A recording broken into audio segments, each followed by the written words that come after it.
are now tuned in to the Lineman Lounge, the world's thickest sports podcast, with your hosts, Mike and Evo. ¿Cómo están, bitches? This is the Lineman Lounge, and we are back. We are live on a beautiful Saturday in fucking Arizona. In the annex of Hangar 6. That's right. What was initially across the street a little ways. Yeah, man. I am so pumped to be here and to be able to do the show, do it with you live like we used to do back in the day, man. I am pumped to be here. We've got a bunch of stuff to talk about, but thank you for, getting everything set up throughout the day to make sure that we were able to make this thing work. Yeah, we talked about it earlier. I hate setting up audio stuff. I don't mind audio editing stuff, but like figuring out two mics and everything was a pain in the dick, but I am glad to have gotten it figured out. Hopefully for you guys watching, the audio is not too shabby on these brand new microphones and with my janky setup here. But I'm glad to have Mike here doing this again. It's been a hot minute. We're on the casting couch where no lascivious activities have ever taken place. I promise you. I feel like this is definitely the spot where that happened. Too. Well, it was formerly Kyle Kimmel's couch, so I don't know what happened before it came here, but you know how he goes. But yeah, we are here live on a Saturday with Mike in town in Arizona, so it is awesome to be doing this again in person. Hopefully we can figure this out more in the future when we're raking in millions and millions of dollars. Hell yeah. No dunce in the bank account. And we're having a non-sponsored pirate water today. Yeah, man. I have never seen one of these things. I'm kind of excited. Pirate water, not a sponsor, but hey, if Barstool ever wants to come knocking, we're definitely not turning that conversation away. 100%. Have to say that because 100%. That's how we started it off with the pod. That is how. But yeah, a little 10% alcohol pirate water margarita. I'm about it. It's pretty good. So, Mike, how have you been? How was the trip out here to Arizona? You flew in this morning, correct? Yeah. So I got up at the ass crack of dawn. Woke up at 5. Got onto a plane. Departed Cleveland at 7. Had a connection in Dallas, and then that connection to Tucson, got up to Tucson, helped my sister pack some things up, and then we're heading out tomorrow morning. We're going to try to hit probably a little Amarillo by morning. Yeah, okay. I felt good about that. Did you bring the hat? I did not. I did not bring the hat. I've got a shitty cowboy hat around here somewhere that I could find. I might put that motherfucker on. Yeah. But no, so we'll hit Amarillo, and then from Amarillo, we'll go to St. Louis. My sister's never been there, never seen the Arch, so we'll hit that. And then day 3, we'll be back in Ohio and ready to start kicking the door down there again. So the drive sucks, man. There's nothing fun about the drive. I don't think that any part of your weekend is really going to be that much fun, to be completely honest. Look, I used to love to fly all the time, and then after joining the military, flights just got so old, so boring. We fly for our job, or at least you did. I did, yeah. It gets old. You're tired of being crammed in those little seats, especially when you're super thick.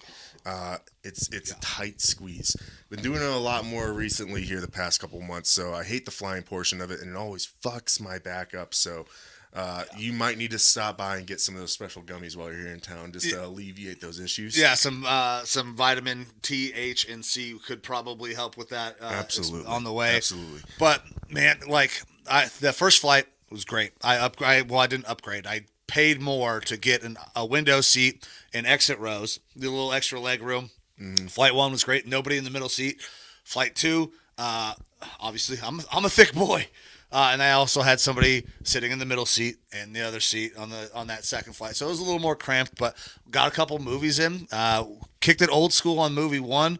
Went the original Fast and Furious since Fast X is getting ready to come out. Right. Or is it Fast 10? I don't know what the fuck they're calling it. Don't know. Haven't seen like the past 3 or 4. Okay. I just know that, Paul Walker's dead. And Vin Diesel's still out there doing his thing. Yeah, family. A little bit of Rock and John Cena. And yeah, my movie choices and the things that I watched today were kind of like in line with what was going on. I'm out here for family. Got to watch Fast and Furious. Family, obviously, super important. Dom Toretto knows all about that. Absolutely. Flight 2, I wanted to watch something I hadn't seen before, but there was nothing that really sparked my interest until I came across 80 for Brady. I was almost dead set that I was not going to watch that movie because it's Tom Brady. I get it. Like it's going to be a feel good. Like everybody loves Tom.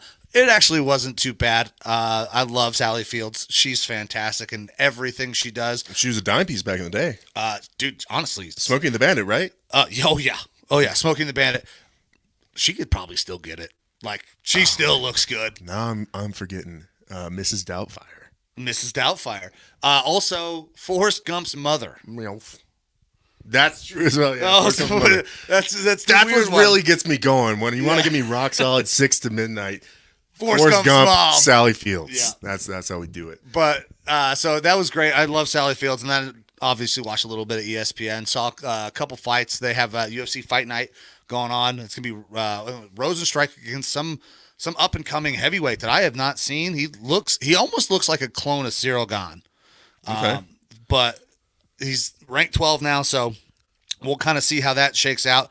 I'm trying to pull that up now. Yeah, Rosenstrike versus Almeida. Yeah. So had problems. I might have seen this one. Almeida before. Had problems getting like his visa and stuff worked out to originally get over, but all that is worked out now. He apparently is going to be a potential. People see like championship contender status in this guy's future. And if he's got the same skill level that Cyril Gane has, I absolutely see that being the case as well.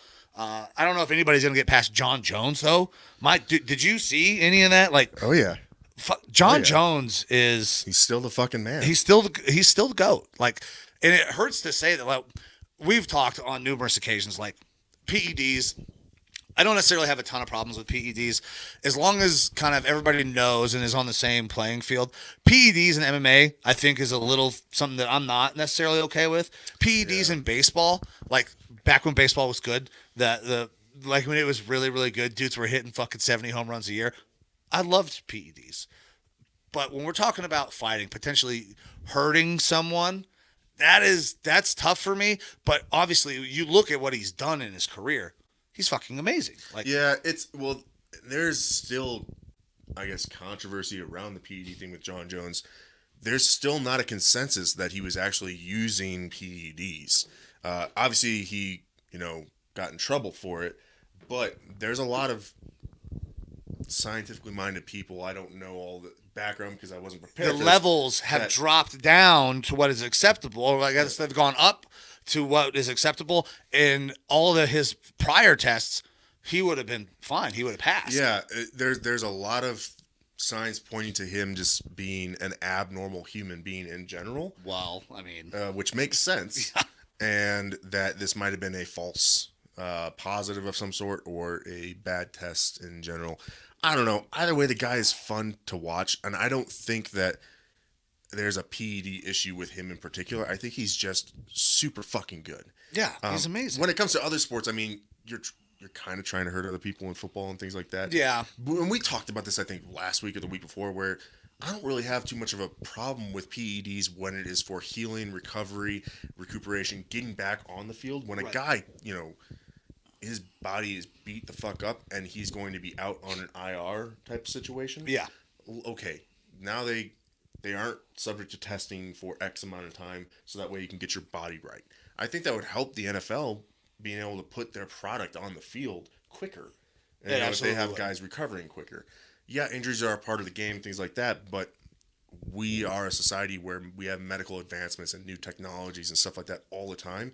You're seeing it happen with helmets where they're using new technology in helmets. Yeah. We're not going to say, well, this is performance enhancing because it prevents you from getting a concussion. Let's take some performance enhancing shit to get our bodies better. I mean, these guys are the modern day gladiators next to like UFC and stuff, putting their bodies on the line. And we're seeing how it affects guys after their time in the league. Basketball, I don't really know that PEDs help or hurt that much. Listen, so for that, I mean, those guys already are probably the best athletes in all professional sports. I've said this to a couple people, and people think I'm fucking crazy. But if you take a guy that is 6'6", 6'7", and he's already strong, he's already fast, he can jump out of a fucking building. Like, I don't know that they would need to take PED. Like, what is the point of a PED? The level of athlete in the NBA is insane because they have all the things that you can't coach. They have height. They have strength. They have speed. Like you can work on some of those things, the strength and the speed, but height, there's nothing you could do about that. I mean, there's some surgeries, but it's good. You ain't playing in the back. Yeah, you're not playing basketball anymore after you have those surgeries. Yeah. So those guys are the best athletes in the world, in my opinion. If you're in the NBA, you're the top of the top athlete. Yep. And just to be clear to the comment that was just up, Torres, yes, this is a hologram. Yeah. This is a hologram. Yeah, we struggled with the sound, but we found a way to hologram me into the room. Yeah. Because we got it like that. So Mike is back in town. I am in town. I asked that I hit Torres up. I was like, "Hey, you got any plans?"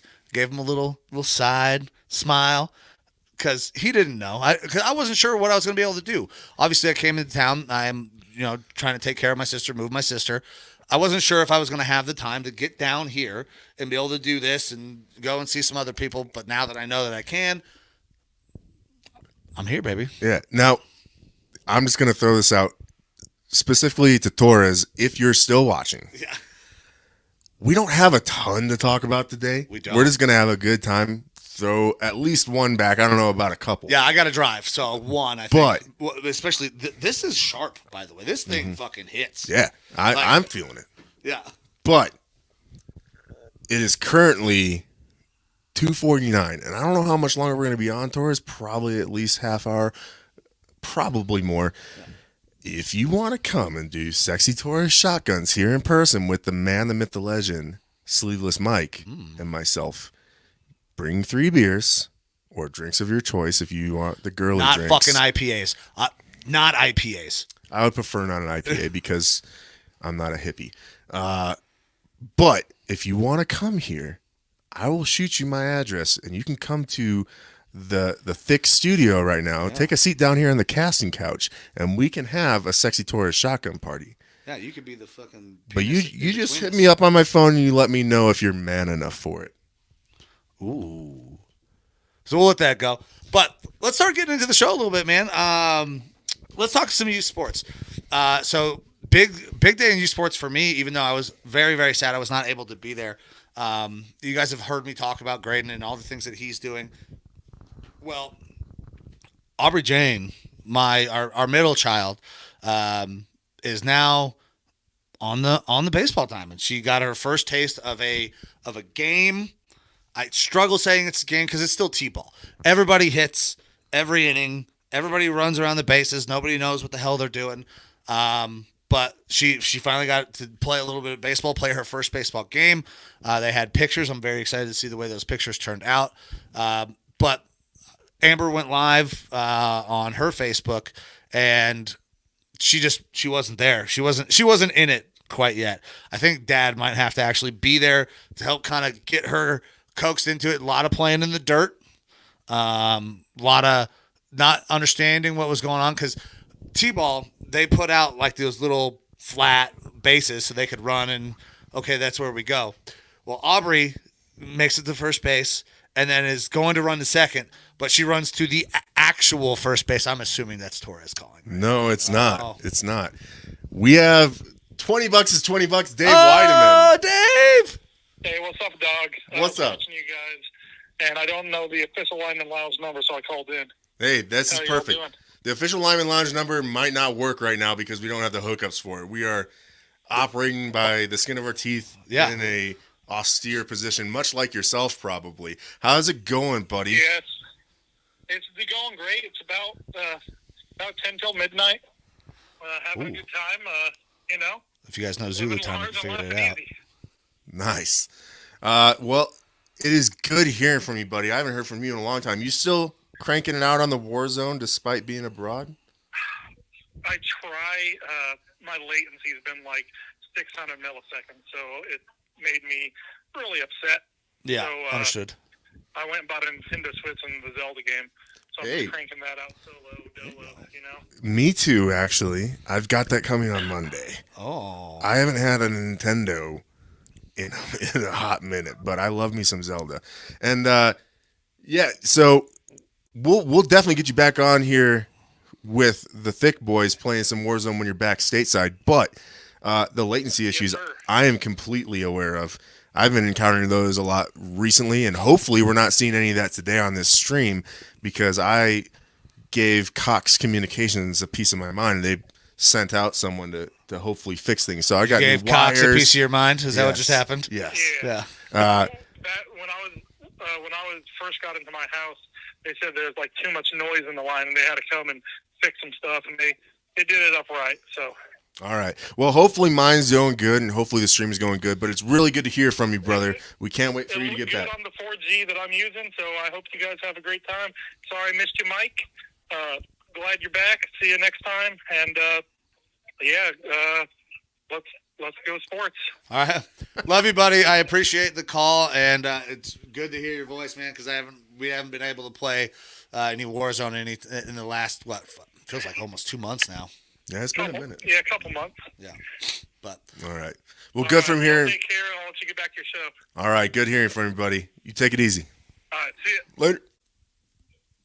Man, $20 is $20. Our guy, it stinks that he's not able to stream right now. But I mean, I get it. Like he's out, he's working, doing the things he's got to do for his family. I get it. There are plenty of times over the last couple of weeks where I've wanted to do nothing but sit on the couch, have a vitamin, and play video games. I have not had the fucking time whatsoever. I had finals week, working all these random side things that I'm kind of got small coals in the fire on. So I get it. It stinks, but after I get back, I'm going to have a little bit of free time before summer classes start up. I am going to take some summer classes because I continue to get paid. Thank you, Army. Appreciate that time. Thank you for your service. Hey, thank you for yours. But man, I'm kind of excited for summer classes though. I'm taking sign language 1 and sign language 2. Interesting. Well, I have to do a foreign language. And I have to at some point get to a moderate level of foreign language in college. So it's either try to take the moderate level of Spanish that I don't fucking remember at all. However, I could probably call Torres. Tell me, what does this mean? I went through 2 years of Spanish in high school. I didn't know shit then. Yeah. I don't know how I passed. So I don't remember. I know how to get a beer. Cerveza. Alto. I can figure out where the bathroom is. Baño. Or where... Holy shit, I learned stuff. There you go. Biblioteca. ¿Dónde está la biblioteca? I was going to say, or I could find out where a library is. So and I can learn some shit. You also learned how to open up a podcast. I did. Como están beaches? It is completely not correct Spanish, but... That's a nice little movie quote. One of my favorite movies, Anchorman. That's how that kind of came to be. Kind of became one of my catchphrases from my time in the Army, so it carried over to this. Absolutely.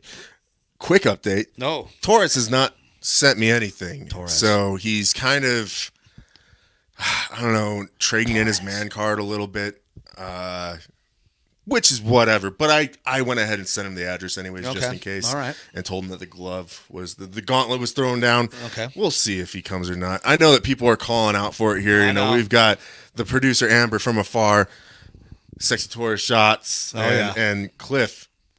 Do it, good Torres. Dude. So I've hung out with Cliff a couple of times. He was one of the contestants that won the Topgolf thing. We went over to their house for New Year's, and Cliff is a good dude. Invites me to so much shit. I just always can never do it, and I feel terrible about it.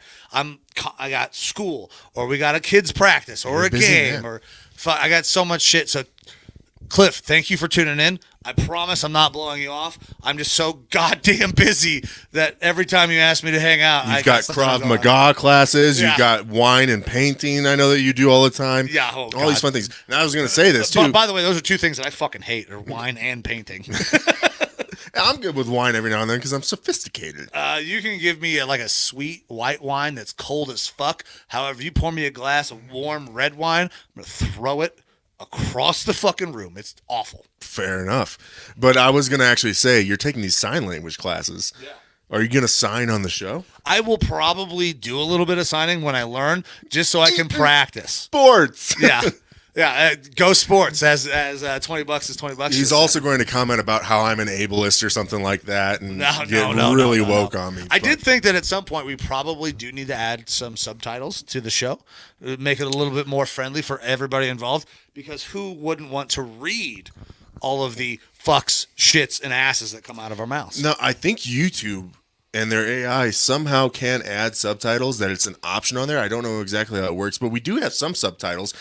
Like on the bottom right now, Sexy Torres Shotguns. Yeah. We could throw this up if Torres wanted to man up and show a pair of hefty, meaty clackers and come over and have a little Sexy Torres Shotgun. Oh, well, we're going to play this to death today. Yeah, bitch. But let's get back to the youth sports. Puta. I also learned that one. Puta.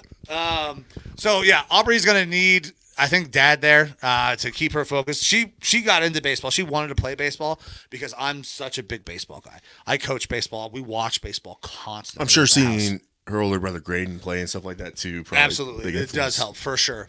But, she's got that. And she's actually a dual sport athlete in season right now. She's also doing soccer. Very cool. She's kicking ass. Our boys, we don't have another game until Thursday, so I definitely have to be back in Ohio before Thursday. Nice. Might get one more practice in before then. We'll see. I won't be there. If we get one, it'll be on Monday. And my assistant coach, CJ Carlton Kidd, who you guys have seen pop up on the comments, will be running that. But I'm excited to continue the season. We had two of our players go up and play in the league higher, the 13, 14-year-old.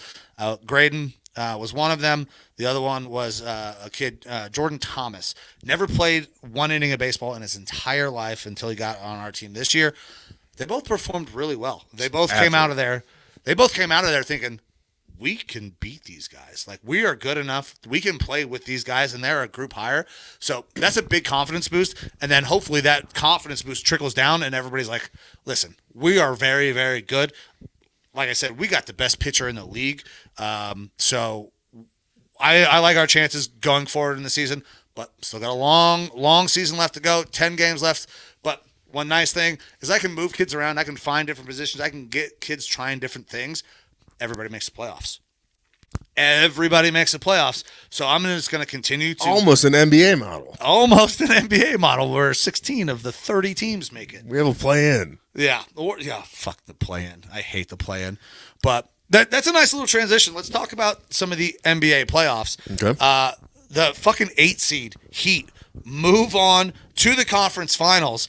An 8 seed, they knock off the 1. They knock off Giannis, the big one that everybody was kind of worried about because that team was so good, so dominant. And now they've fallen off. We talked about Giannis a little bit last week and in some of his comments. I don't want to bring that back up, but Jimmy Butler has been amazing for this Heat team and what they're able to do. The 8 seed is going to make a run, and I think that they are going to have a chance no matter who they run into, whether it's the 76ers or the Celtics. They could win that fucking series because the 76ers and the Celtics are beating the shit out of each other right now. They are going to game 7. People have not looked great in that series. There are games where people have looked like they are all world, and there are times where people just don't show up. So, well, that's what I was going to say. Game 6, I believe, was yesterday, correct? Yes. I know Tatum was like, he was atrocious. Not doing good. He was the first terrible. Half. He was terrible. I didn't watch through the the second. third. He did not make a shot. He did not make a 3-pointer until probably 6 minutes left in the fourth quarter. Wow. And then he rattled off 16 points in the last fucking 6 minutes. Yeah, they were bringing up. I remember watching at the half yesterday. They were talking about, we've got instances of this in the past. Michael Jordan, historically didn't do this in 97 or 98, didn't score for the first 19 shots or something like that. When you have special players like that, they're going to make an impact however they can. Now, I don't know who this is. We got a call coming in, though. Interesting. Put him on the show.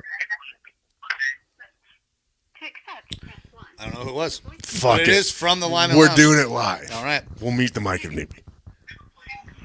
How you doing? This is Mike from the Lineman Lounge. We could not catch your name on the intro. Who is this? This is Sexy Torres. Why do you have a different number calling in, trying to get on the show?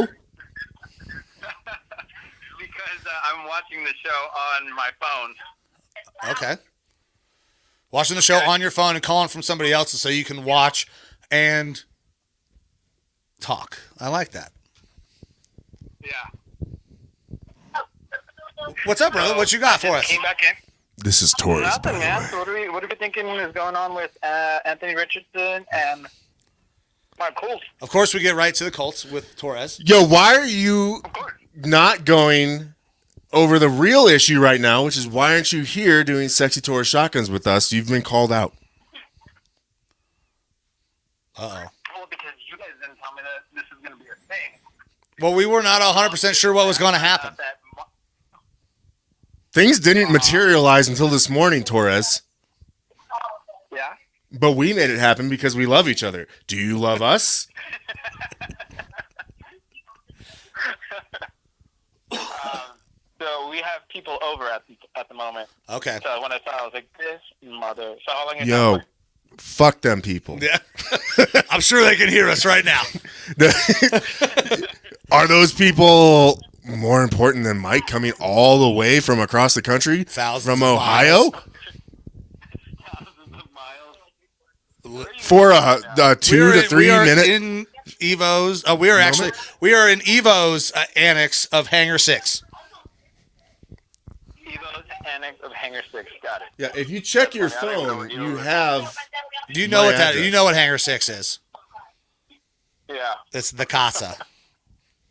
Oh, there's the another casa. Spanish word I remember. There we go. Ah, nice, There we go. nice. Yeah. There you go. Yeah. So how long are you in town for? I am leaving tomorrow morning at 7 o'clock in the morning. 7 o'clock in the morning. Yeah, I know, dude. Hey, when I said that this was a very fluid situation, well, we are not even remotely kidding. I wasn't even sure if we were going to be able to do the show until this morning. Nice. Okay.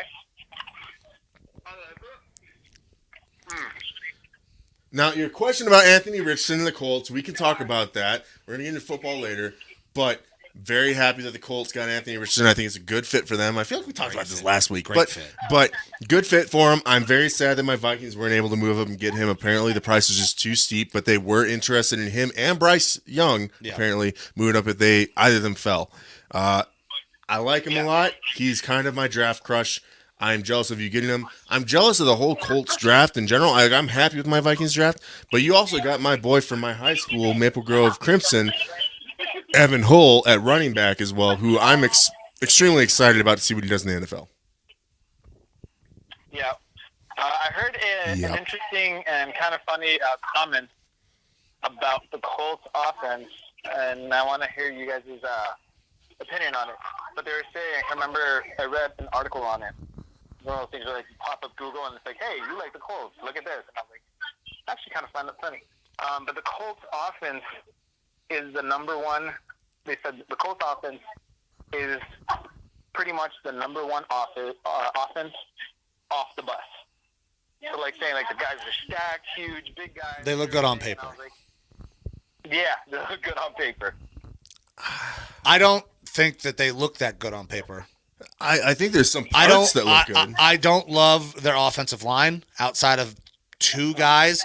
I don't think that Mo Alley Cox is much of a threat outside of the red zone.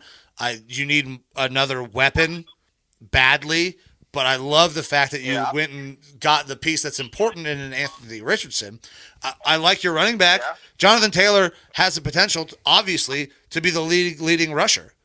But he needs an offensive line, and he did not have that last year, and I don't know that he's got that again. Yeah, I think you guys should be very happy with being a 500 team this year.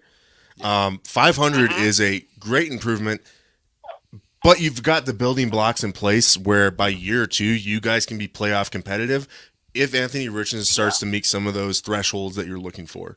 But as far as best off the bus or good on paper, there's a lot of other teams that I can point to that are really good on paper. That Philadelphia Eagles offense is extremely good on paper. Well, and if you want to talk about a team that looks really good on paper but has not shown anything yet, let's talk about the fucking Cleveland Browns offense. No, I thought we knew where that was going. I mean, like we look real good on paper, especially if you are a big Deshaun Watson believer. But we couldn't fucking score last year with backup quarterbacks, obviously, and a very, very rusty Deshaun Watson. I like that offense more than I like the Colts offense because of the weapons. Your lack of weapons is troublesome, especially for a very young quarterback, in my opinion. I'll have to pull up the Colts depth chart here. I like some of the weapons better than Mike, I think. I mean, you still have Pittman. You've got the white guy, second-year receiver. I can't think of his name. No, that's Rams. Yeah. That's Rams. I'm sorry, you said white receiver, and I thought Skoranek immediately. At least he's pale skin. I can't remember. But you got a decent guy as your article meant.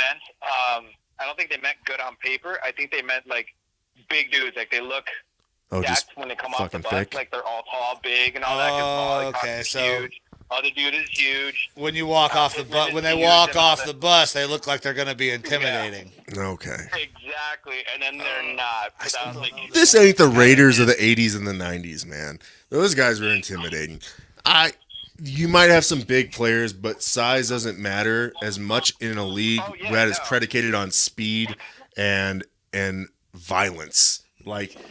You got guys in the league now playing linebacker that are shy of 6'2" and shy of 220 pounds that are absolute game changers because of their speed and momentum. Yeah, you got 4.3 speed at the linebacker spot now. Yeah, speed kills now in the NFL, and so those big, nasty uglies, kind of like Mike and myself here, the thickness isn't as much of an impact anymore. Even on the offensive line, you'll find a lot more mobile offensive line units where the guys are shy of 300 pounds sometimes, but they're able to move quick, and that creates a lot of opportunities for shiftier players.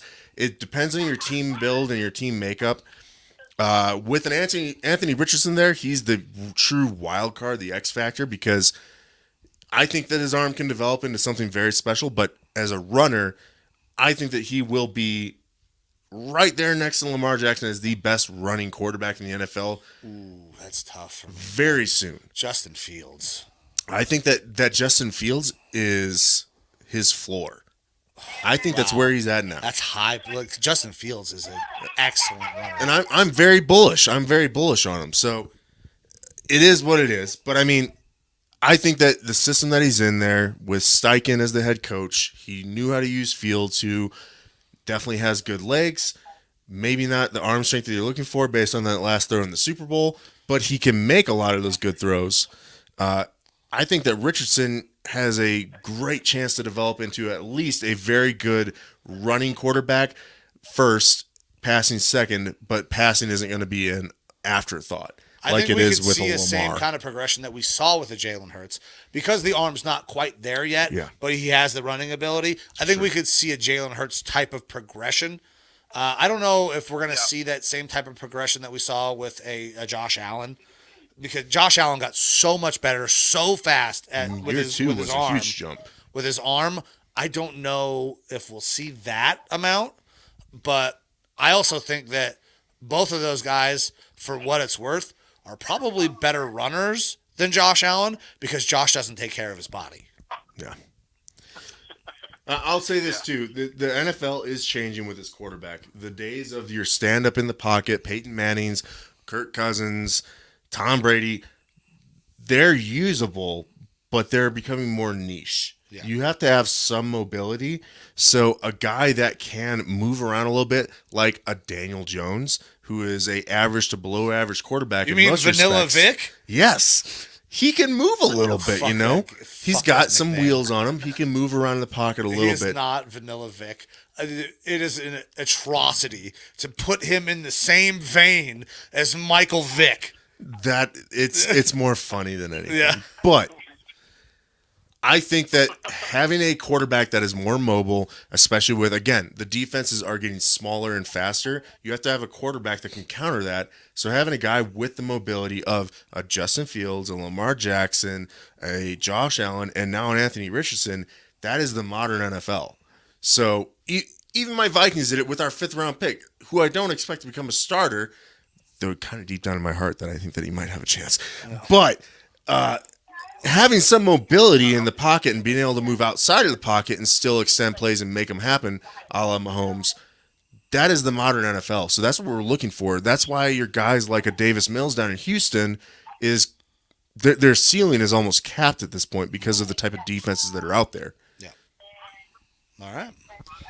You got anything else for us, buddy? Or are you going to come over here and shotgun a beer? I don't know if I'll be able to make it over there, especially on the time frame. I think he's already drunk. But for the fans, you better have something. I do have something to drink. It's a fucking 10% seltzer. Is this a seltzer? I don't know what the fuck this thing is. It's a malt beverage. Malt, yeah, 10% malt beverage, yeah. All right, I'll chug a little bit.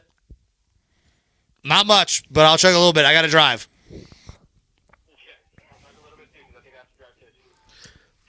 Yeah, you got to drive over here and quit being a little bitch. The same thing I am. We're having Pirate Water from Barstool Sports. It's Pirate Water Margarita, 10% pint. Yeah, no, I was not kidding when I said. Yeah, we're having a rip roaring good time over here, buddy, and you could have been a part of it if you weren't being a little puta. All right, I will count it down. 3, 2, 1, a drink.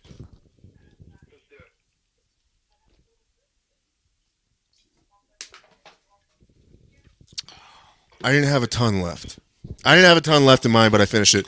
But don't worry, we're moving on to the Pirate Water Miami Vice next. Yeah, these Pirate Waters are good, but god damn, they might be a little dangerous. You don't need to have Yeah, one, Mike, I know. because we're all about being safe and not drinking and driving or not consuming weird vitamins, the devil's lettuce style vitamins, and driving or anything like that. Listen, vitamins T, H, and C are an important part of a balanced diet, especially when you have 3 kids, college, and like 4 fucking jobs. All right. Hey, I can tell you right now, I have never been a fan of vitamins T, H, and C. This didn't jive with me the same way, though I've never had an edible. But I get where you're coming from. Yeah. I see that on my near future horizon. Yeah. And I could understand like, hey, I'm really stressed out. I have so much shit going on. You know what sounds great? A little Warzone with $20 is $20. Yeah. And some vitamins. Yeah. Hallucinogens aren't that bad of a thing, people. Yeah. Let's get modern here, all right? Oh, man, this show's going to just go off the rails, and I love it. Yeah. I'm going to take a nap afterwards, I'll tell you that much. But Torres, thank you for calling in. Thank you for showing your true colors as a puta and not coming and having a shotgun with us, despite having the Sexy Torres shotgun thing on the fucking screen. Yeah. We'll get you back later, though. This is going to have to happen again sometime in the future. We have to do like a once annual reunion or something like agree. This. Because should be I miss being with Mike in person and smelling his essence, being on the casting couch. Speaking of, I apologize if I'm a little stinky. I was moving shit. I haven't noticed at all. I'm just trying to maintain my half chub erection by having it popped up into my waistband. There you go. So, Torres, thanks for calling in, buddy. You got any other questions for us before we let you go? No, that's it, man. Everyone remember, go Colts. All right, buddy. I'll be rooting for you guys this year, actually. I will be. I will be as well. I want to see Anthony Richardson do well. All right, guys. Take it easy. Thanks for having me. Thanks, buddy. See ya! All right. Well, at least we got the call from Torres. That at a minimum, that had to happen, right? You had to think that was going to happen. Do you want to try this if you're not going to try it? Yeah, I would like to try it. I don't know if I'm going to drink one. I might just take it for the road when I get to the hotel tonight. But. Oh, for sure. You're more than welcome to take that on the road. Oh, that's delicious. Yeah, not too bad. Yeah, I think I might like that one a little bit more than the margarita. Not too bad. Thanks, Circle K, for hooking us up with some pirate water. Also not a sponsor. Could be. Not a sponsor, I guess. I guess I'd take a Circle K sponsorship. I would take a Circle K sponsorship. Fuck it. I'll take anything at this point. Listen. We're desperate boys. We got turned down by fuck socks. Yeah, we got turned down by fuck socks. Fuck those guys. I don't even know if they're a company anymore. They can go suck a dick. What the fuck was the name of that company? I don't know. Fuck socks. That's all I care about. That's all I remember is fuck socks. They're grippy socks that said, "No, we're not into your brand." Who wears socks when they fuck, by the way? Okay. Oh, God. Okay. Here we go. I don't. However, there is clinical research that shows that wearing socks while in coitus helps both partners achieve orgasm because they're more comfortable. Now, it's not a problem here on the casting couch in this household or anything, and I'm sure it's not for you either. But if you're having issues getting your lady to or anything like that, tell her to put on socks. Put it on the socks, baby. All right. But not fuck socks because they fucked us. Yeah. All right. I liked our pitch, too. I liked the pitch a lot. We're good at pitching. Yeah. This is a sports show. It is. All right. So we talked basketball. We were talking about basketball. The Heat, man. I think they got a legit shot to make it to the finals. The 76ers have not been super impressive. When Embiid is good, he's great. Yeah. When James Harden win MVP this year, he did win MVP. I'm not huge in the NBA, but I think I pay attention. Yeah, he did win the MVP, and I think he probably rightfully won the MVP. The only other guy, I guess there were two other guys that I would have considered. It would have been Giannis and the Joker. But Embiid, I think, deserved it. He got these guys to where they're at right now, obviously with some help from James Harden. But I don't know that I love their chances with what the Heat are doing. And the Celtics are so streaky that I don't know that the consistency is quite there yet to make that run. I still like the Nuggets to win the title. Who will be playing now? The Lakers. The Lakers get a huge fucking series win against the Warriors. LeBron continuing to exercise some of those Warriors demons. I'm happy for LeBron. I wish nothing but the best for LeBron. I will sit here. I will stand on a soapbox anytime anybody will allow me to, and I will say that LeBron James is the greatest basketball player of all time. And I will get a fuck ton of kickback for that, and I don't care. He is the greatest player of all time. But I cannot, in good conscience, root for the fucking Lakers to win a title. I just can't do it, man. I got to throw up the Thicc Sports podcast thing here real quick. If anyone wants to try to catch it, we got the number on there. However, we're not licensed professionals. This dummy thick idiots with conjecture. The LeBron being the GOAT, I think is fucking... He thinks it's insane. I'm all about Larry Bird, baby. I don't know. Michael Jordan for me. But that's because of what I grew up watching. Right. And LeBron, he's a good... He's not player. Good. He's great. He's all-time great. He's one of the best, sure. I'll best. put him in my top 10. Oh, my God. If he's anything lower than fucking 2. Have you seen Kareem Abdul-Jabbar in his prime? I don't know. No. Me either. Yeah, me neither. But I hear he's pretty good. Yeah. All right. But MJ for me, because I used to grow up watching the Bulls.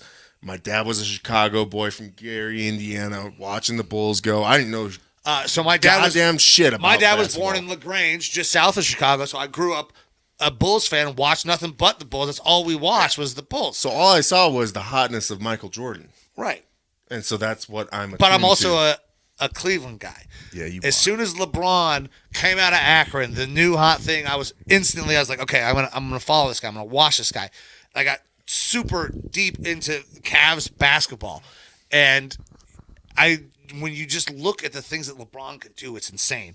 But that good for LeBron. I'm glad he got the series win. They got no shot at getting past the Nuggets, though. Yeah. Anthony Davis is not going to be able to hold up against the Joker. I'm not the guy to ask about that stuff, obviously. But that being said, I am anti the Lakers moving on at this point. I didn't think they were going to make the playoffs. I didn't think they were at either. the beginning of the year. So for them, without some moves, they probably would not have. Right. And so congrats to them for getting where they got. But I think that once this series starts up, it's going to be their swan song for this year. Yeah. That's the way it feels to me, too. I got the Nuggets and against whoever the hell makes it out of the East, and I still like the Nuggets there. But to be completely honest, I was kind of surprised that the Golden State Warriors did lose to the Lakers here in this one. I thought that the Warriors were a better team going in. I just don't know that they have the physicality to play with what they were facing with the Lakers. Yeah. That is one thing that the Lakers really did a good job of, was being physical with that Warriors team, who is a smaller shooting style team. And if they can shoot the lights out, they'll have a shot against anybody. But you're not going to shoot the lights out every night. Even Steph has his off nights. And it's just too many off nights, and you're out. Yeah. So unfortunately. All right. Anything else with basketball? Not for me, man. I am good on the basketball. All right. Let's switch directions real quick, and we'll talk about a little bit of baseball. This is the first time that we've had been able to have this conversation in person, where your boys are still just up on top, and my Guardians we are down. We are down bad right now. We're not even down bad in the standings. We're just down bad playing. We cannot hit the ball hard right now at all. Jose Ramirez, perennial MVP candidate. I think now he's at 4 home runs on the season, and we're over, almost 40 games in? Those are bad numbers. Nobody on the Guardians is hitting the ball hard. Pitching staff still depleted because of the injuries. We don't know when Tristan's coming back. We don't know when Savali's coming back. We need those guys badly. We are not out of it by any means. We're, 3.5 games out? Yeah. So we're still right there. That's 3.5 games out when you guys were, I believe, 2.5 games back or 3.5 games back when the Twins Guardians series started. Right. Which you guys took 2 out of the 3 games. Yes. And then we immediately went and dropped 2 of 3 to the Tigers, who is a team that we have beaten the absolute dog piss out of for probably the last 5 to 10 years. Yeah, and you guys are currently tied with them in record, so you are tied for second place. So we'll give you credit for that. Yeah, I mean, our run differential is a little bit better than the Tigers, but we're still negative run differential. We got to get the pitching healthy, and we got to find somebody who can hit the fucking ball hard. Now, I'll say this. As much as I like to be like, yay, the Twins are in first place, it is early in the year. The Twins tend to falter as the year goes along. Also, it's not like the AL Central is anything to write home about in Major League Baseball right now. Somebody is going to win this fucking division at 5 games over 500. Yeah, this is one of those atrocities. We saw it 2 years ago, I think, in the NFL, where you had teams getting in with sub 500 records into the playoffs. The AL East is so fucking good. It's insane. Several of those teams are not going to make it in, and it's going to kind of be a travesty to your general baseball fan. It's just not seeing the best baseball possible, unless maybe some of those teams peter off towards the end of the year, and some teams like ours in the AL Central pick it up a little bit. The worst team in the fucking AL East is the Yankees. And they're 5 games over 500. Yeah, they would be in first in the Central right now. They would be first, I think, in almost every other division. I mean, you have the AL West here with the Rangers. The Rangers, which is a massive surprise. I know that they signed a lot of free agents. They had a Seager from 2 years ago. They got a DeGrom. They got an Andrew Heaney. They get a lot of help. I am surprised that they are where they're at right now. I thought DeGrom was going to have a fall off, but the team that he left is having a massive fall off with the guys that they got to try to replace DeGrom, and Verlander and Scherzer. Those guys have been fucking awful this year. They're +5 ERA for both of them. Mm-hmm. And that's the Yankees, for reference again, 23-18 right now. They're 7 games back, tied with the Red Sox, who are 22-12, or excuse me, 22-17. I've been drinking. They're 7 games back as well, and the Blue Jays are 23-16, 6 games back there in the East. So it's a tight race for last place. Yeah, there. Tight race for last place. But again, AL West, the Rangers are 23-15. Every single team in the East is better than every single team, even the first place team in the Central. Yeah, you've got the NL Central Brewers leading 21-17 by a half game. Pirates, massive surprise over it. I thought the Cubs would be better. I thought the Cardinals were going to walk away with that division. Mm-hmm. And they've been awful, but they've also had massive issues organizationally. They go out, they sign a huge free agent catcher in Contreras, who's going to come in and take over for Yadier Molina, one of the best defensive catchers of all time. And Contreras has barely even caught, because they are so disappointed in his defense. They just said that they were going to reinstate him as a catcher.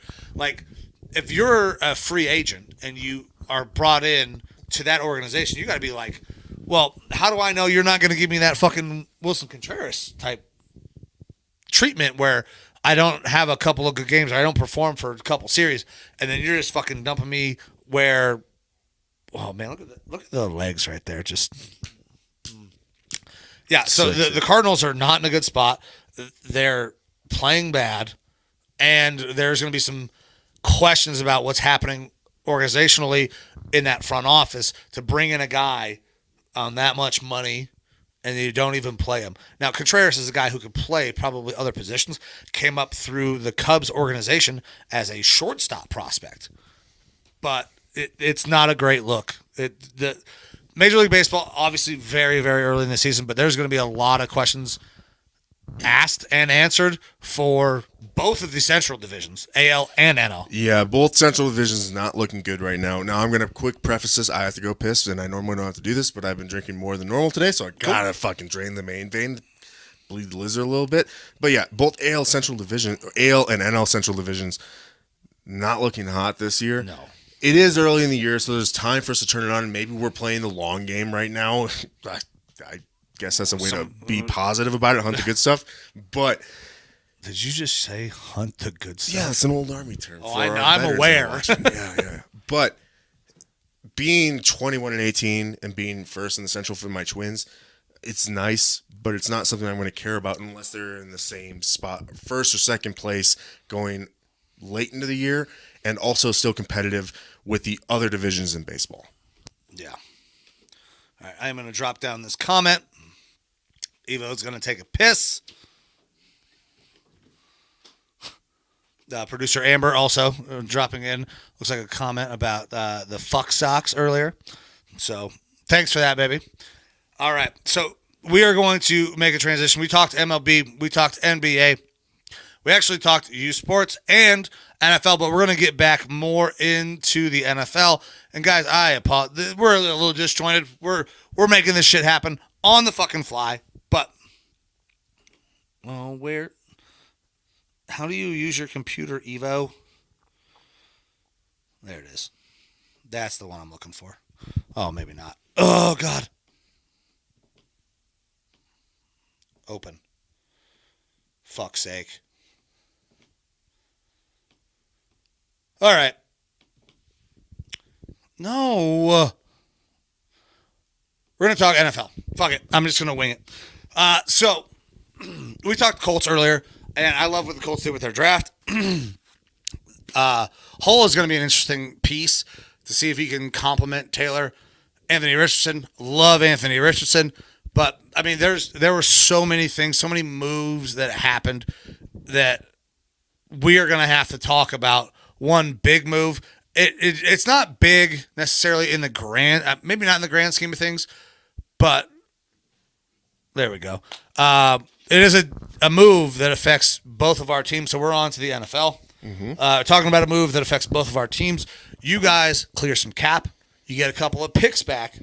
We get a potential opposite of Myles Garrett. I don't know that he could be that good, but he is going to at least be a good situational pass rusher for us, especially when we go out. We sign an Obo Okoronkwo in the offseason as well. So we got three guys that I feel pretty comfortable with rotating in on pass situations. We go out, we got a Zadarius Smith.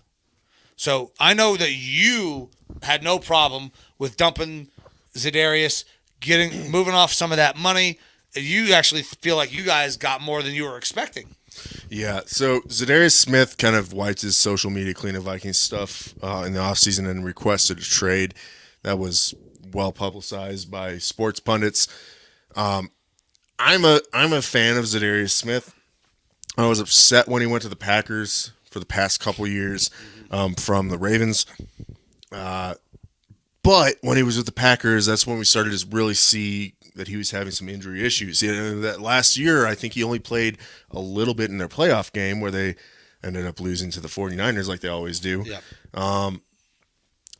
He is previously just a dominant player, especially in the pass game. With the Ravens, he was a problem. And not much of a run defender, but a good pass defender.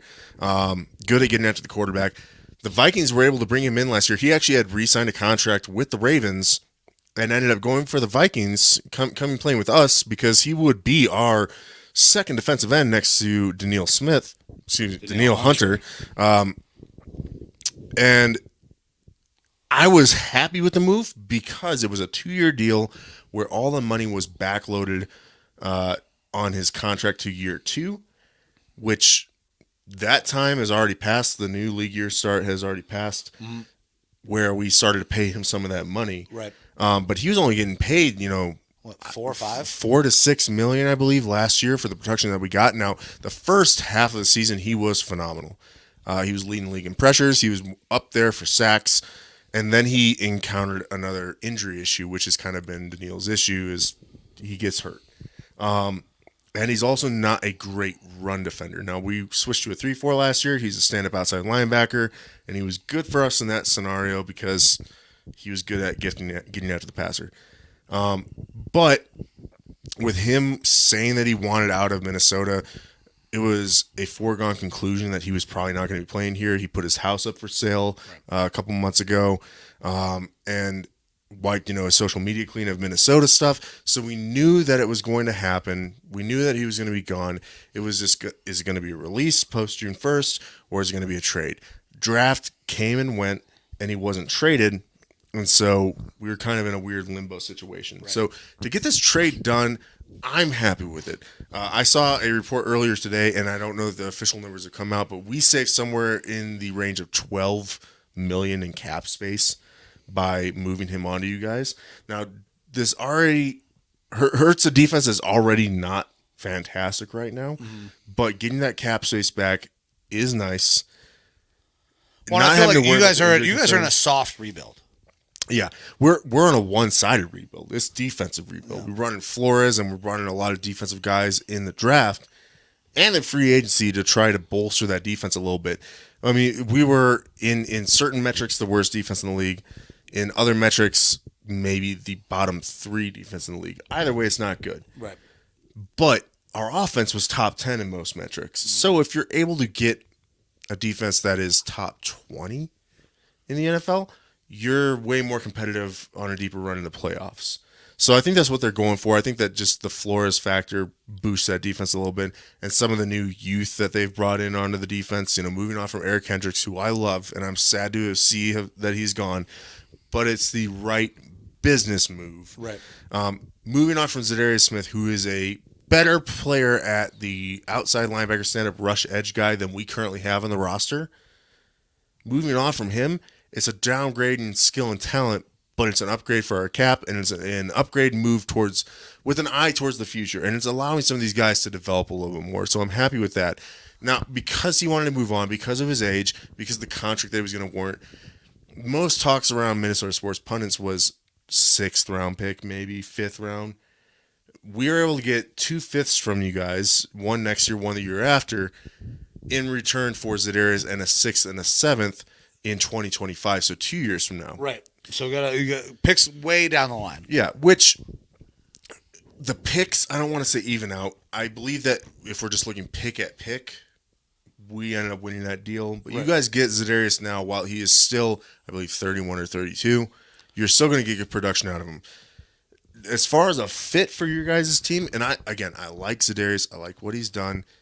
But I'm not super sold on the fit with your team unless he is purely as a situational pass rusher. See, and I kind of like what he can do because we can have him as a extra rusher on the field. And when you think about when he was like in his heyday, right? Like with that Ravens team, that Ravens team, they ran a lot of 3-4, yes, but they ran a lot of multiple. Like they had a lot of different types of fronts. And I think with Jim Schwartz coming in, we're not going to see a lot of base fucking 4-3 style shit. We're going to see a lot of packages, speed, and we got guys that we can also slide inside and let Zadarius go out and be a 4-3 end if he has to be. So his ability to be in a multiple style defense, I think, will help. Plus, anytime that we can get additional pass rush help from Myles Garrett, who is, in my opinion, the best pass rusher in the league, he doesn't get home as much as some of these other guys. But you look at pressures, he's no less than top 3 in the last 4 years. Yeah. So you give another guy on the opposite side, like we had Olivier Vernon opposite of Myles Garrett a couple years ago, he was able to get 10 sacks because Miles generates so many pressures that if we can get a Za'Darius on the other side in situational pass rushes, we can get an Obo Okoronkwo. We can slide him inside. We can get Za'Darius out there. It's going to allow us to have a lot of multiple fronts and do different things in those pass rush situations. Do I want to see him out there every down? No, but we know that that's not the type of player he is anymore. Yeah, that's for the Vikings last year. He was essentially an every down player because we didn't have anyone that was better than him to play that base 3-4 outside linebacker. With you guys, you have more flexibility. I'll say this. I do like his fit on your team, but not from a cap perspective. Oh, yeah, I hate it for a cap. What he is owed is quite a bit for the sort of production that you're going to get where he's not an every down player. If you have the cap flexibility to make that happen, Andrew Berry's very smart. Like Andrew Berry's one of the smartest GMs in the league. We don't bring him in without the idea of maybe an extension with a restructure. That's what I was going to say. It's a 1-year deal at this point where they fully guaranteed that contract. I believe it was 13 or 14? Something like that. I'd have to go. I don't remember the numbers off the top of my head. That is cheap for a top-end pass rusher, but if you're talking about a Myles Garrett type or something like that, or Joey Bosa, those guys are going to be getting close to the 20 plus mil range. 22 now, I think. But they're all-around players, where Za'Darius I don't think is. And I don't mean to denigrate Za'Darius because I honestly don't know that he can play the 4-3 end. I don't know if he can or can't. I don't know if he can be effective against the rush in that sort of a system maybe. I know against in a 3-4 defense against the rush, he was average. At best, average. I mean, I will take average over some of the things that we've seen in the past. Now, but if we're talking money aside, situational pass rusher where he's in a second and third, long seconds or third downs, he's phenomenal to have against, opposite of Myles Garrett. That's a great matchup. The Vikings defense in some report, I don't remember, it was relatively bigger, CBS, something like that, came out this week that they were considered the number 1 pass rushing duo in the league. Wow. With Daniil and Za'Darius. Obviously, that's changed now with Za'Darius. I was really hoping that you guys were going to find a way to dump Daniil because you guys were going to rebuild and then we were going to swoop in on that. But I'm not. That's still on the table. I kind of thought it was. Yeah. We can get into that here in a second. But Za'Darius, I like because who would be amazing opposite of Myles Garrett in a 4-3 defense? Yeah. Daniil is a okay to good 3-4 end outside linebacker. He's phenomenal as a 4-3 guy. Yeah. He's a little bit miscast right now. We'll see what happens with the Brian Flores defense. I'm very high on that. I think you guys will see a lot more multiple fronts. You won't be strictly a 3-4 team. Like you guys ran a lot of 3-4. It was surprising to me how much 3-4 you ran, especially considering how many fucking passing yards you guys gave up. Absolutely. You guys were in base, I think, top 5 teams who ran their base defense last Something year. like that. And that's what I'm most happy about with the Flores hire is that while his technical base is a 3-4, he is verbalized, when we've seen through his career, he is way more about playing to the strength of the players on his team. He's not going to hamstring guys on his team because he's a 3-4 guy. He's going to be that much more so hybrid style of defense, which I can't wait to see Daniil in if he ends up staying there. We still haven't figured out his contract situation. He's not showing up to the voluntary camps yet. I wouldn't either if I'm Daniil. I mean, you're one of the best pass rushers in the league. To be honest, he is criminally underpaid throughout his career. I was very happy when Daniil took his last contract. I'm sure you were, because he took a fucking cheap deal. He's only getting super team friendly, and most people were like, "How did the Vikings get this to happen?" I didn't know, but I was like, maybe the guy is just being super team friendly. But I think it was because he only had 1 year of elite play and needed another prove it year, and Rick Spielman was able to talk him into it. He has since changed his agent. Yeah, because Daniil, if it wasn't for the injuries, could be up there in the top 5 conversation for defensive ends. And somehow, I remember talking about Daniil when it was like, oh, the guy's in the league, and he's somehow only 19. He was super young to be in the league. And I was like, this guy's got a long leash on him. He can be good for a long time. And then the injuries happen, COVID years happen, And now we're talking about him being 30, 31, and he is getting into the twilight of that production of his career. He's got one chance to get a decent-sized contract. This is probably his last chance to get that $20 million plus a year contract. And for our cap space issues, I am okay with letting him play out this contract and moving on from him. On the other hand, we've just moved on from Za'Darius. We are probably moving on from Dalvin Cook. All signs point to post-June 1st cut. So if they cannot flip him, listen, you just gave up Za'Darius for fucking a 7th in 2 years. Somebody will give you something for Dalvin, you'd think, but then also they have to take on that contract. That's the tough part. Yeah, and I think if we traded Dalvin, we're talking about a 5th or later round pick at least, which is a steal for some teams if you're just looking at the pick compensation, but the contract right now he's getting paid like $14 million a year. If the Vikings cut him post June 1st, it's between a $7 and $9 million cap savings. Between those two cuts, that's putting us almost $20 million higher than what we were, which leaves us for like one really big move, and I don't know if there's a really big move left. Yeah, but it's good for going on in the future or for extending a guy like a Daniil Hunter. Well, and you guys are going to have cap coming off next year as well. Kirk Cousins is not coming back. I've been pounding this narrative along with you.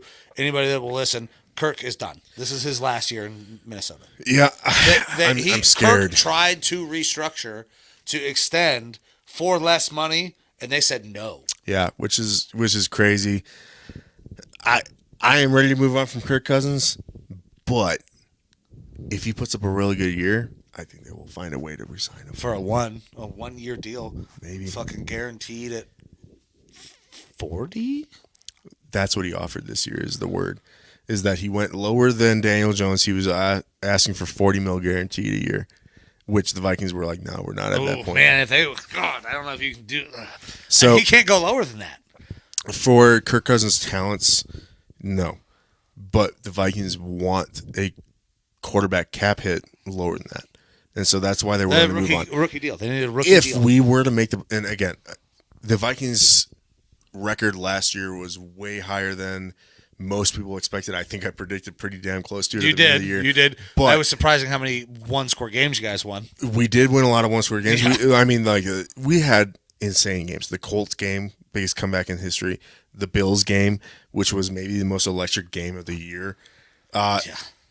It was a extremely fun season to watch, but there were a lot of close games, and our record was higher than we actually were supposed to have talent-wise based on the team. I don't expect us to have that. We'll get into the schedule here in a little bit, but I expect us to be closer to a 10 to 12 win team. Even though I was bullish and I believe said something like 13 wins last year, which we ended up getting. But this year, I kind of feel the same way, where the offense is good. It is only going to get better. The defense is bad. But there's a potential for it to get better, except for we're facing like an extremely tough schedule this year. So we're going to take more losses than we did last year, right? And kind of find the mean a little bit more. Well, when you guys are playing a first place schedule now, pretty much, yeah. So that off, and we're playing a fourth place schedule. We're going to talk about schedules in a little bit. And I hate our schedule for a fourth place schedule. Like, how the fuck are we playing a fourth place schedule when we talk about these goddamn schedules that came out? Obviously the AFC North is very good. I think the Steelers will be okay. I can't count out the Steelers ever. We thought they were going to be dog shit last year. What did they fucking do? They go over 500 again. Barely. Who gives a shit? Mike Tomlin has never gone fucking under 500. Last year was the year it was supposed to happen. It didn't fucking happen. Last time that I said this about a quarterback was Josh Allen, but I don't think Kenny Pickett is the answer. I don't expect him to be any better than he was last year. The last time I said this again was Josh Allen. I was not high on Josh Allen, and come to last year, I'm thinking that he's 1, 2, maybe number 3 in the league as far as quarterbacks starting off. Well, he dropped down a little bit last year. He's probably 3 or 4 now. Yeah, and turnover issues kind of hurt him a little bit, but he's still top 5 to me. But if we're talking Kenny Pickett, I'm not sold on him. Kenny Pickett's the worst quarterback in our division. He looked better towards the end of last year, like the end of the season, but I still don't think that he's the long-term answer, and I think they're going to find that out pretty quick this year. Yeah. I do think that the Steelers might be the worst team in your division. I fucking certainly hope so, because if we finish last again, the Deshaun Watson trade is a categoric failure. That's the main question is between Deshaun Watson and Kenny Pickett at this point for me, because Deshaun Watson, we know, has top 10 potential. He had top immense 5 talent. potential, He has immense talent. but is it gone? Is that talent still there? Yeah, exactly. So if he starts to show a little bit of his old self this year, I'll feel a lot more comfortable with your team. But other than that, it's Kenny Pickett and the Steelers as the team that's struggling the most right now, despite having a really good draft and offseason. But I'm not feeling it for Kenny Pickett. I don't think it's going to work out for them. Yeah, I don't think so either. But I'm also biased as fuck. True. All right. So we talked to Za'Darius. We talked to Browns Vikings trade. Do you want to hop into the schedules, or do we have any other storylines that we wanted to hit before we start hopping into some of the schedules? I mean, you know what? There's one thing that we can do storylines before the schedule, because the schedule, to cap it off, I mean, look, I'll tell you right now, and I told you earlier in the week, schedules don't really mean fucking shit to me. We already knew who they were playing. We know who they're playing. We just don't know what weeks, and we don't know if they're prime time or not. That's the real conversation, is when you're playing the people and if they're prime time or not. So we'll get into that. But other storylines for the week, I mean, the biggest one that we kind of talked about in the past, where the deal was essentially already done, the Washington Commanders are being sold. They're being sold. The offer sheet is done. Now it's got to go through if you've ever got to have 24 out of 32 NFL owners agree to this, because this is still the good old boys club. Yeah, they're not letting just anybody in. I don't know. I think they'd let a hamster buy this team instead of Dan Snyder right now. Well, because Dan Snyder was taking their money, and that has not been proven. Allegedly. Yeah, because we don't want to end up with a fucking Pat McAfee, Brett Favre situation. Except for Brett Favre dropped the suit because he's a fucking piece of shit and an idiot. But allegedly. But I truly believe it. Yeah, Brett Favre's a fact. Almost said it bad. Fuck Brett Favre. The Commanders are better off with a wet towel than Dan Snyder, I believe. Yeah. I believe that you could have a just regular GM, a head coach, and no ownership, and they would be better off than they are right now. So them being sold, I believe, is unanimously going to be given the thumbs up. Anybody that's going to say no, let's keep Dan Snyder. They're in that escrow period. If you bought a house before, you don't just buy a house one day and have it the next. It takes a second. Right. They're in that period where it's got to be approved by fucking people who are in higher positions or whatever, aka the league and the commissioner and all that stuff, and fiduciary establishments and stuff like that. So that's all going to get done. We're not concerned with that. The main point is that Dan Snyder is no longer going to be an owner in this league. The Washington Commanders, for however long that it stays their team name, are going to be owned by the Josh Harris Group, I believe is what it's called. The Harris Group, who's local there in the Maryland area. He owns a couple of other teams as well. I don't remember what teams he owns. In other sports, obviously. But that's the new ownership group coming in, and because they do, and I don't remember what teams, but he has stakes, if not full ownership, of other professional sports teams. They're going to understand how to run a franchise a lot better. They're going to be able to make those management changes, GM above, that are going to right the ship, so to speak. So the Commanders have been kind of a joke for 5+ years, it feels like. Not only just as an NFL organization, but as a professional organization, because of their atrocity towards women, towards the fans, towards you name it. They've just kind of fucking sucked. So that is going to come to an end. It is going to take a year or so potentially for them to right the ship, but there's so many easy things to fix real quick that they're going to be able to do that. Just on an organizational level, this team is going to be run a lot better. I don't know that the team is going to be fantastic this year unless Sam Howell is the fire that they're thinking that he potentially could be. I don't know. I mean, I like Sam Howell. He looked real good in one game. Yeah. So Harris owns the 76ers, the New Jersey Devils. He has Harris Blitzer Sports and Entertainment. He is a general partner in the Premier League's Crystal Palace, and now Washington Commanders. The man knows sports. Yeah, absolutely. They're gonna have. it's not that he knows sports necessarily. It's that he knows how to buy sports. He has people who know sports. And the team will get turned around. They're going to get a better version of the Sean Taylor Memorial. And I'm hoping to God that they change and rebrand the team again instead of being the Commanders. Commanders because is a you want to pull the Band-Aid now. You've got a flesh-eating virus underneath this Band-Aid that is the Commanders. Wipe the slate clean. Dude, Washington, the football this team is your was better. chance. The football team was better than the Commanders. Team was better. But I mean, like, rid yourself of everything that was the Commanders. If Dan Snyder had his fucking paws in it, it's out. It's gone. The Commanders, the Washington football team, even. I don't want to say the Redskins because they have a storied history. Right. Which Joe Gibbs has come out and said, I am going to do whatever I can to help out this new ownership team rewrite the ship and gain the fans' trust again, which is good because Joe Gibbs helps write all that history. He's big in their history. Yeah. They can right this ship within the next 2 to 3 years if they want to. Yeah. Rebrand it. Now is the time to pull the Band-Aid off. Get rid of this stupid Commander's name. Yeah. Well, they're also going to play with the idea of getting rid of some potential pieces.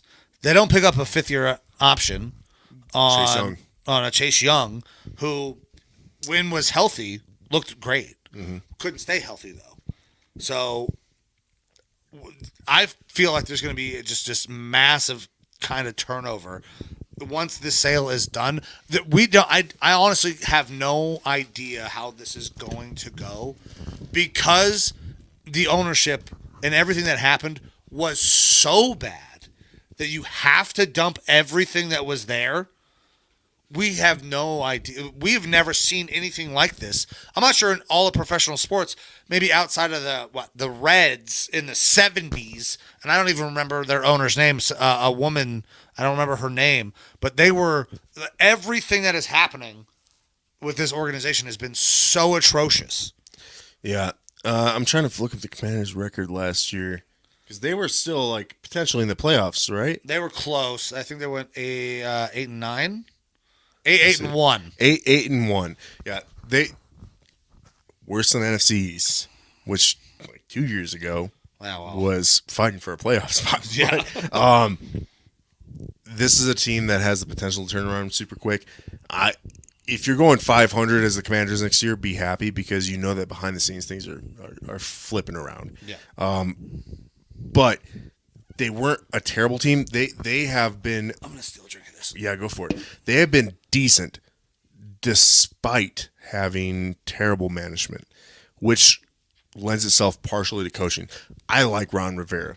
I do too, but Ron's gone after this year. Yeah.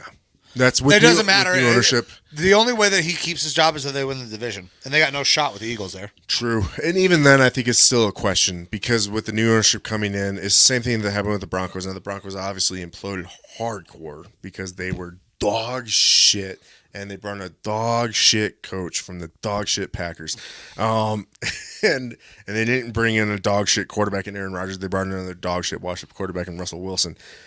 But they went ahead and hit the reset button a year later. Ron Rivera will get his 1 year here, and he will have a job the following year if he wants it. Yeah, I think Ron could easily say I'm because we both like Ron Rivera. We like his coaching style. At least I like his coaching style. I like the hard-nosed attitude. Yeah. I think that he is a good high moral compass character type of guy, which is what you want as a head coach of your team. Can he take your team to the promised land? I don't know. We saw the apex of that with the Carolina Panthers back in the day. But I'm not sure if he has the juice to take it all the way. Part of me thinks that he does have it. It's just I think he does. I mean, he got there with the Panthers with fucking Jake Delhomme. Yeah, he's been under just the shittiest of situations there with the Commanders. Look, if somehow he's able to retain his job, I'm super happy for him. But it would not surprise me. For Ron this year. Yeah, it would not surprise me if we have this year and then by next year we're talking about new GM. New coach, a new vision for this team, and a new name. Wash the slate clean of all of the shit that Dan Snyder has done to this community, to this football team. Just get rid of it. Pretend like it didn't happen and start doing things at least maybe 55% morally correct. Yeah. That is a marked improvement from where they were. Don't send your cheerleaders down to the, south of the border to go fuck. Yeah, a little business expense. Your season ticket holders, Yeah. Things like that. Yeah, that's a bad look. Yeah, don't do bad look. Little things like that. I think that the Commanders fans should be happy. They should almost just kind of close their eyes and blink and wait till next year. Because if they turn out okay this year, then okay. Yeah. But you almost want to hope that you guys have a down year, a sub 500 year, so that way you have a chance at a good draft pick in what could be a very good quarterback class this next coming year and revitalize your franchise. Yeah, I agree, man. I agree. Moral of the story, congrats to the Commanders, to Washington, to their fans for getting rid of Dan Snyder. I thought that their little Twitter post was funny. You got to piss too? I do have to piss. Yeah, he does. Go for it, big boy. I thought it was funny, the Commanders post about how Dan Snyder and his wife, who I don't remember her name. I don't know if anybody can hear me or not. Speaking of fucking ridiculous goddamn social media posts, why are all the people in Tennessee unable to name the fucking teams that the Tennessee Titans are playing? So teams Tennessee Titans are playing. Why are people in Tennessee not able to name that? I know the video that Mike is responding to there. It's on social media if you can't find it. It's a little bit humorous, but they're asking a lot of. It's one of those things where people are asked on the street questions where it's like, how many states are in the U.S. and people are like 48, 52. It's just one of those silly things. But no, Dan Snyder and his wife, who is co-owner or something like that, they end up making her like an ownership partner after he, got caught diddling people or whatever the fuck he did. They basically said that they're going to support the team. They wish them the best luck in the future, and that they see continued success from the teams. And again, continued success. This team had raw sewage dumping on fans because their dilapidated stadium is fucking terrible. Another great thing for the Washington football team is that they are getting a new stadium. That is for sure happening very soon.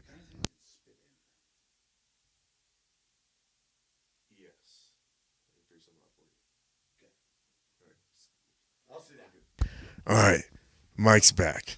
So did we talk about the fucking Tennessee Titans social media post? I made reference to it, how I've seen the video. It's maybe one of those is normal Nashville things. just that fucking big that there are just not that many that they could run into that many people who are not sports fans? I think you're able to do that in almost any big city. I mean, in our small city here in Sierra Vista, I say our because you're a former resident, but moving on. I feel like you couldn't do that in Cleveland though. You could. Like Cleveland is a massive sports town. Like if you went around and asked people like who these at least who they are, the emblem. This is like a knockoff of a TikTok. It's also we don't know the full story behind it. That's the great thing with social media is that you're only able to see like they might have had like 50 people interviewed. And they picked the 4 people. or whatever that didn't know shit about sports. This is the ones that they showed. The ones that got played, yes. Yeah, that's how you do it. But I'll be right back because I gotta get Micah. So I'm gonna go ahead and set us up and preface. We're gonna talk about some schedules. So NFL schedule was released. Some teams got a shitload of primetime games. Some teams got no fucking primetime games.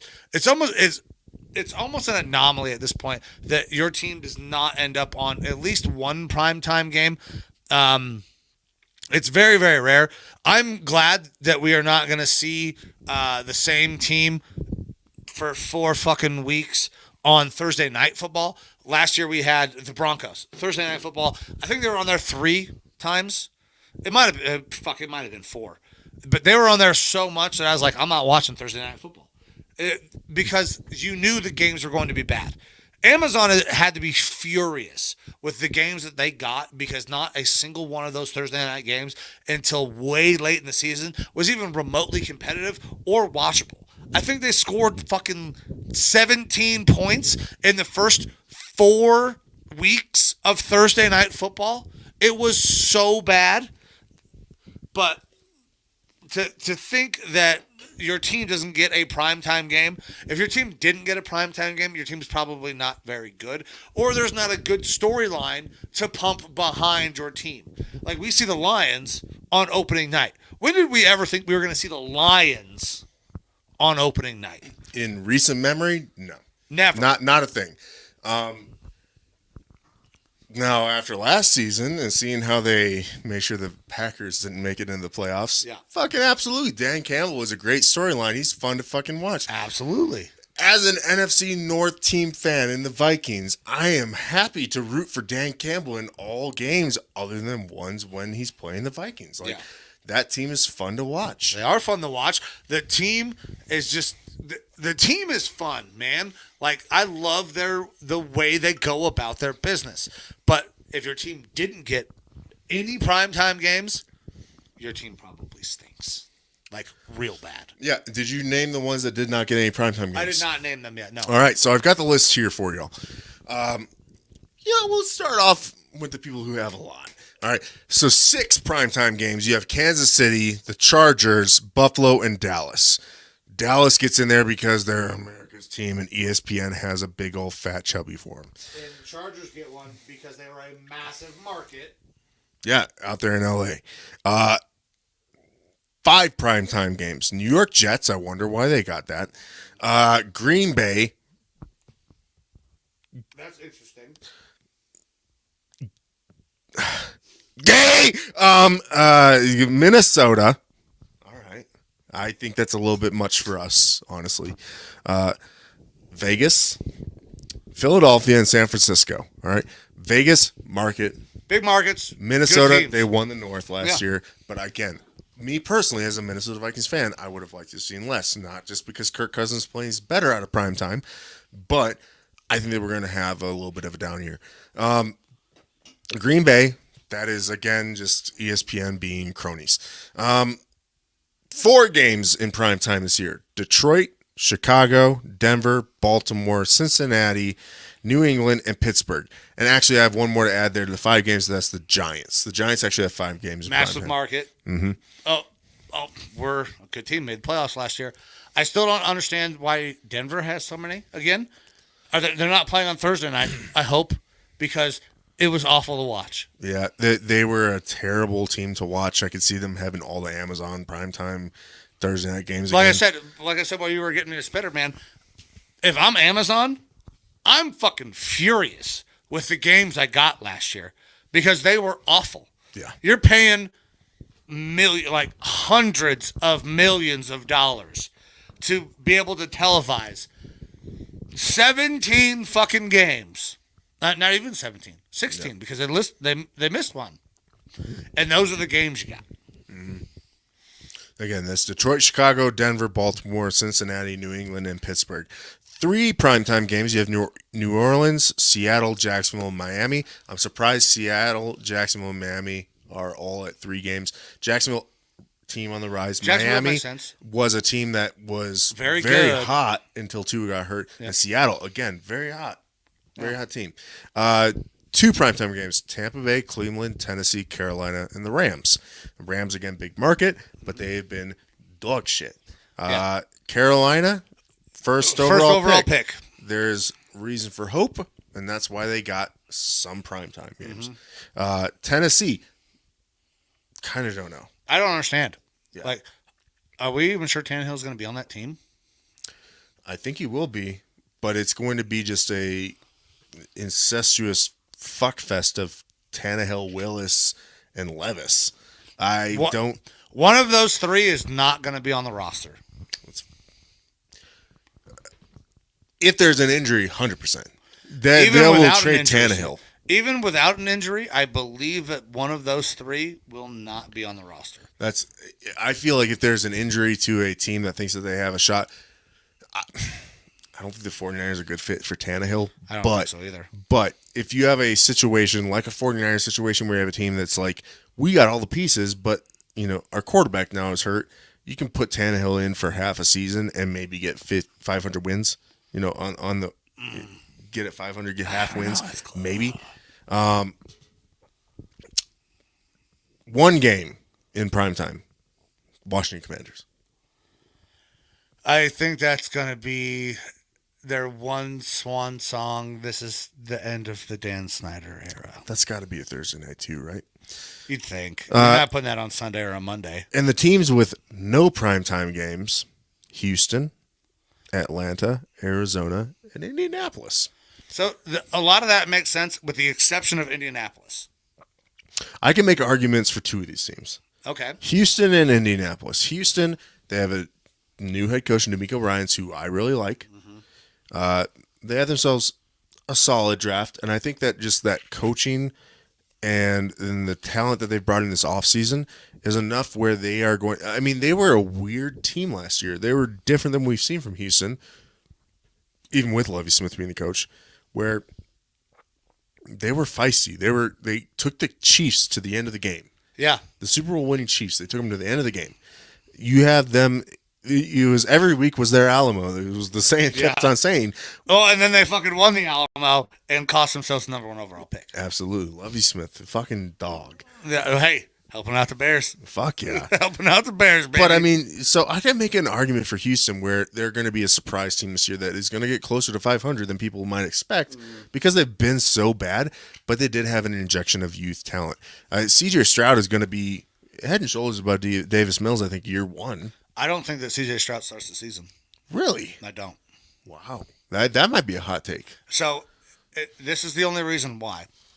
I think CJ Stroud is the most talented quarterback of the group and is ready to play now. Overall physical talent, that goes to Anthony Richardson. But can play now is CJ Stroud. But the learning from all the reports that I've read is CJ Stroud is learning an entire new language. He was a little bit behind on some of the football knowledge, like terminology that is going to be used in the pros, and that is why I think Davis Mills starts week 1 and week 2, and then when CJ has a playbook down, CJ comes in. I guess I can see it, but again, I thought as well CJ Stroud is the most pro-ready quarterback. His S2 tests apparently weren't good, as we found out, but I don't know how much I think that is definitely a good nugget, but I think if you draft the guy, going in what your plan is with him. And I think the S2 test is a little overblown. Just same thing with the Wonderlic. Yeah. Wonderlic was overblown. To an extent. Like, again, it's a good nugget to add into your scouting report, but it shouldn't make a major impact. I feel like those tests are for us. They're for me and you and the people who are doing podcasts and are on ESPN and Fox Sports. It's a nice little thing to add into the storylines to talk about. But if you can fucking play, you can play. Yeah. Pat Mahomes came out and said, I didn't even know what the fuck cover 2 was until he was in his second year. Mm-hmm.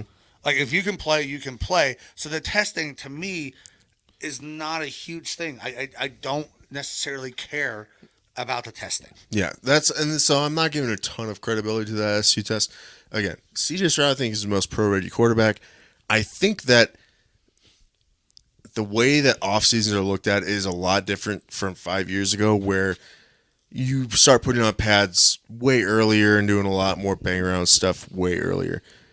It has switched to preserve the body, work on the mental. I don't think CJ Stroud is a dumb guy. No. I think that he can pick up a minimalistic even version of the playbook that D'Amico and his staff are going to put in and probably run that just from a physical perspective as good as Davis Mills, and that would be enough to put him in there right off the bat. I mean, we're going to see, obviously. I know obviously, Bryce Young starting week 1. Yeah, I don't know if CJ starts week 1. I don't think Anthony Richardson starts week 1. He might. He might. We love Gardner on this show. I do love Gardner. We both love Gardner. I don't know that I think they will bring him along and give him a couple games. Same way they'll do with CJ Stroud. If I'm Steichen, I am taking your approach. I'm not starting CJ Stroud. I'm starting Gardner. But You mean Anthony Richardson? Yeah. I'm not starting Richardson. I'm starting Gardner. But I'm going to go with a Saints approach where I'm rotating Anthony in. Yes. Quite a lot. I mean, he's going to have packages. Like he's going to, even just on run plays where I'm giving the ball to Jonathan Taylor, I'm putting him in there because it's game repetitions, and you already have defensive coordinators talking about how we don't know exactly how to defend against him the same way that Lamar initially, we don't know exactly how to defend against him. So just putting him on the field changes the defense up and is going to create opportunities. If you're not using him, he could have 1 or 2 passes a game, but maybe 10 to 15 plays a game, and you're probably getting a good benefit out of him, and it is helping with Anthony Rich's growth and potential, especially on the goal line. You put him on the goal line, and that creates some scary packages. Maybe he doesn't start this year, but that's what I can see for him. Whereas with Stroud, I think that for the most part, he could probably run the offense. It was talked about in Minnesota Vikings circles that if we were somehow able to go up there and get CJ Stroud, it makes Kirk Cousins immediately expendable. We're going to see a drop-off in talent right away, but not severe enough where we're not going to be competitive. And that's the sort of mentality that I have towards CJ Stroud, where I think that he can step in right away and at least be as good as Davis Mills. And well, now we say right away. I still consider that 2 games in, because like we have seen other number 1 quarterbacks, Baker Mayfield being an example, didn't start out the season, kind of earned his way in, and then had his success, had his downfalls, obviously, but there was a more methodical approach to kind of what was happening. I know that Cleveland fans don't think it was a methodical approach, but Baker was not thrust in there immediately, and I think that had a lot to do with the fact that of the kind of player that Baker was. But I think that CJ will probably have a game or 2 where he gets to sit and watch and see how everything operates. Now, he might start. He could easily start. I mean, he is better than Davis Mills, in my opinion. That could happen in the preseason, though. That's true. It's very true. I don't know. Preseason, though. It'll be interesting. Either way, I can make an argument for why Houston should and shouldn't have any primetime games. I can make an argument why Indy should or shouldn't have any. Arizona absolutely shouldn't. They are one of the top contenders for being the worst team in the league this year. Yeah. And Atlanta, they are just kind of a blah team. Yeah, I don't know what they are. I have no idea what the Falcons are. Arthur Smith wants to be just a ground and pound run heavy team. I think that he is Dollar Tree Dan Campbell with his system, except for just I would take a Dollar Tree Dan Campbell over Arthur Smith. I kind of like Arthur Smith, and I like the style of game that he has, but as a head coach and the total complete package of like the idea of what they want to do, I'm not completely sold on. So I get Atlanta not having the primetime games there, but let's get into Indianapolis, Houston. I could see them having at least one because they were such high picks, and people want to see what those prospects are going to turn into. I could see that as well. Just because you get pick 2, pick 3, you go quarterback, you want to see the young guys. Mm-hmm. But Arizona, I got no problem with them getting no fucking primetime games. Absolutely. So let's get into our team's schedules a little bit. Okay. So I'll go ahead. I'll lead us off. We'll talk Browns. So the Browns have a 4th place schedule, but goddamn, it doesn't feel like a 4th place schedule at all. Like, obviously, our division is going to be tough. We have the Bengals, we have the Ravens, and we have a Steelers team who perpetually doesn't go under 500, even though they probably should. But we start off the season, Bengals, Steelers, Titans, Ravens. That is a tough start to a season. And we're betting on Deshaun Watson to get back to where Deshaun Watson was at one point. I have hopes that Deshaun Watson will play at above average quarterback level. I have no hope that Deshaun Watson will go back to being the perennial all-pro top 5 quarterback. I don't know that that's still there. 700 days of missed football is a lot of football. I can give you examples. Michael Vick goes away for a long time, right? 2 years, 2.5 years, comes back and it's not the same Michael Vick. Had good numbers, but it was not the same Michael Vick. An example close to home, Josh Gordon misses a ton of time with his suspensions for marijuana, which were bullshit because never should have been a problem. But still not the same guy when he comes back.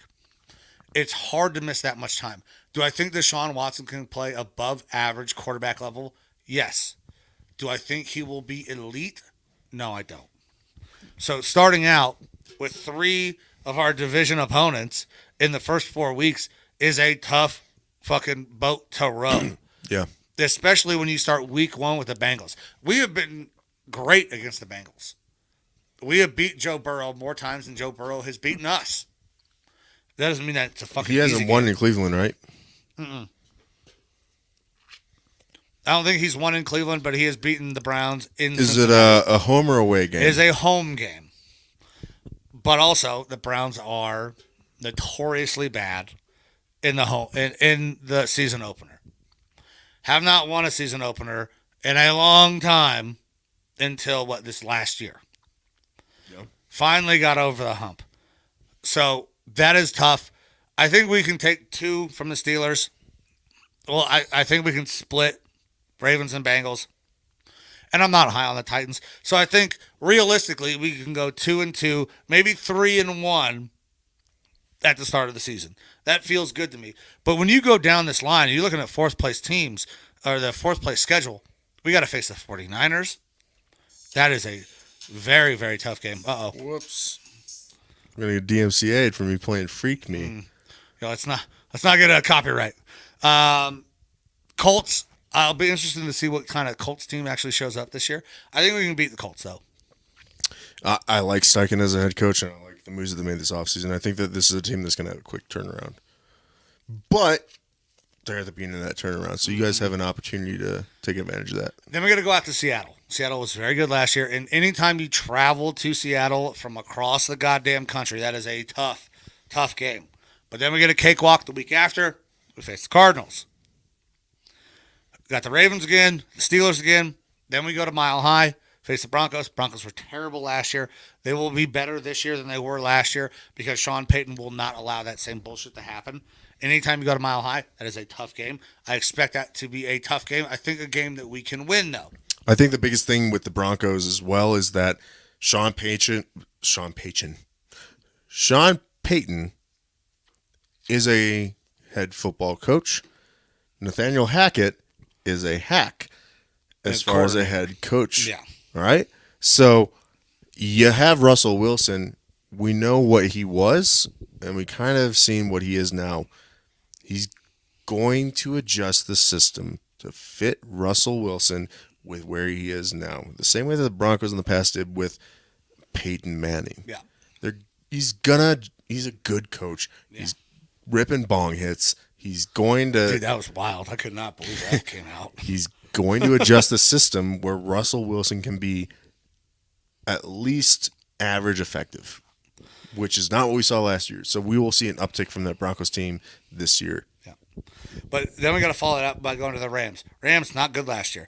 Obviously, they had a ton of injuries.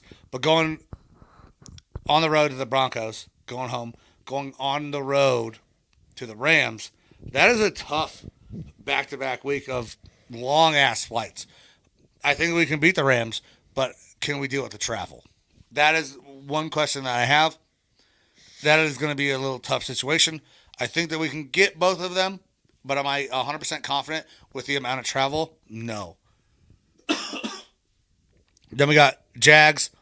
Jags are very, very good last year. And Trevor Lawrence is just continuing to ascend. I don't see a step back coming from Trevor Lawrence. Got the Bears. Last time we played the Bears, we dominated them. I would expect that we would have a similar fashion style of being able to go out and control that game. Texans, obviously, big game. Going down to Houston. Deshaun Watson will be in Houston. That is going to be a interesting game to see how all of that turns out. A team that we should be able to beat depending on how CJ Stroud progresses. Then we get the Jets on a fucking primetime game because... Which week? That is going to be week 17. Is Aaron still playing? Well, the Jets are hoping so. Yeah. The Jets are definitely hoping so, but I don't know. Because I don't know what the Jets are going to be. I really don't. I think Aaron is trying to do the right things. Be a really good team. I just don't know about the quarterback spot. I think that Aaron is doing the right things. He's at the voluntary camps. He's trying to do the right things, which is not something that we necessarily talk about with Aaron all the time. Yeah, we're just talking about a guy who's almost 40 years old. Yeah. Tom Brady is such an outlier. Aaron Rodgers is an outlier in some facets. Yeah. But, like, at the end of the day, how old are you? I'm 35. And I'm 33, about to be 34. I can barely get out of bed some days from mowing the lawn. Okay? And now we're talking about a difference between a professional athlete and some old, thick, dumb idiots that were in the military for the better part of a decade. There's a difference there, but the body's going to wear We've seen down. Aaron not be able to play majority of the season because of broken collarbones, things like that. There's some questions about the O-line there with the Jets. But when you're talking about just that sort of an age and a degrading capability to play the position well, which we saw last year, especially in the beginning of the year, there's questions about whether or not he can last a whole season. Yeah. And I don't want to say it's my hope. But I hope he plays. I think that there is a solid possibility that he does not play the entire year next year. I hope he does play.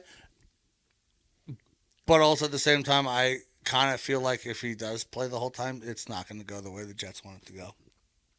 It's possible. But also at the same time, what are their other options? Zach Wilson, you're going to try if Zach Wilson if out he there? plays the entire year and they barely make the playoffs or don't, we are going to have such a fun time on this show. So you are going to you're going to have confetti going on. It's not going to be just about me. It's going to be watching him point the fingers, man. And that because New York he media loves is going to to be do that. brutal. Yes. That New York media is going to be Your brutal. margins of being able to get by in New York are so slim, they're going to go after him hard. So, and then the we'll see. Browns have to finish the season the same way they started with the Bengals. We could be fighting for a playoff spot that last week, and we got to face the Bengals. I got the Browns at a 10-win team. Is 10 wins good enough to get it in the AFC? I don't know.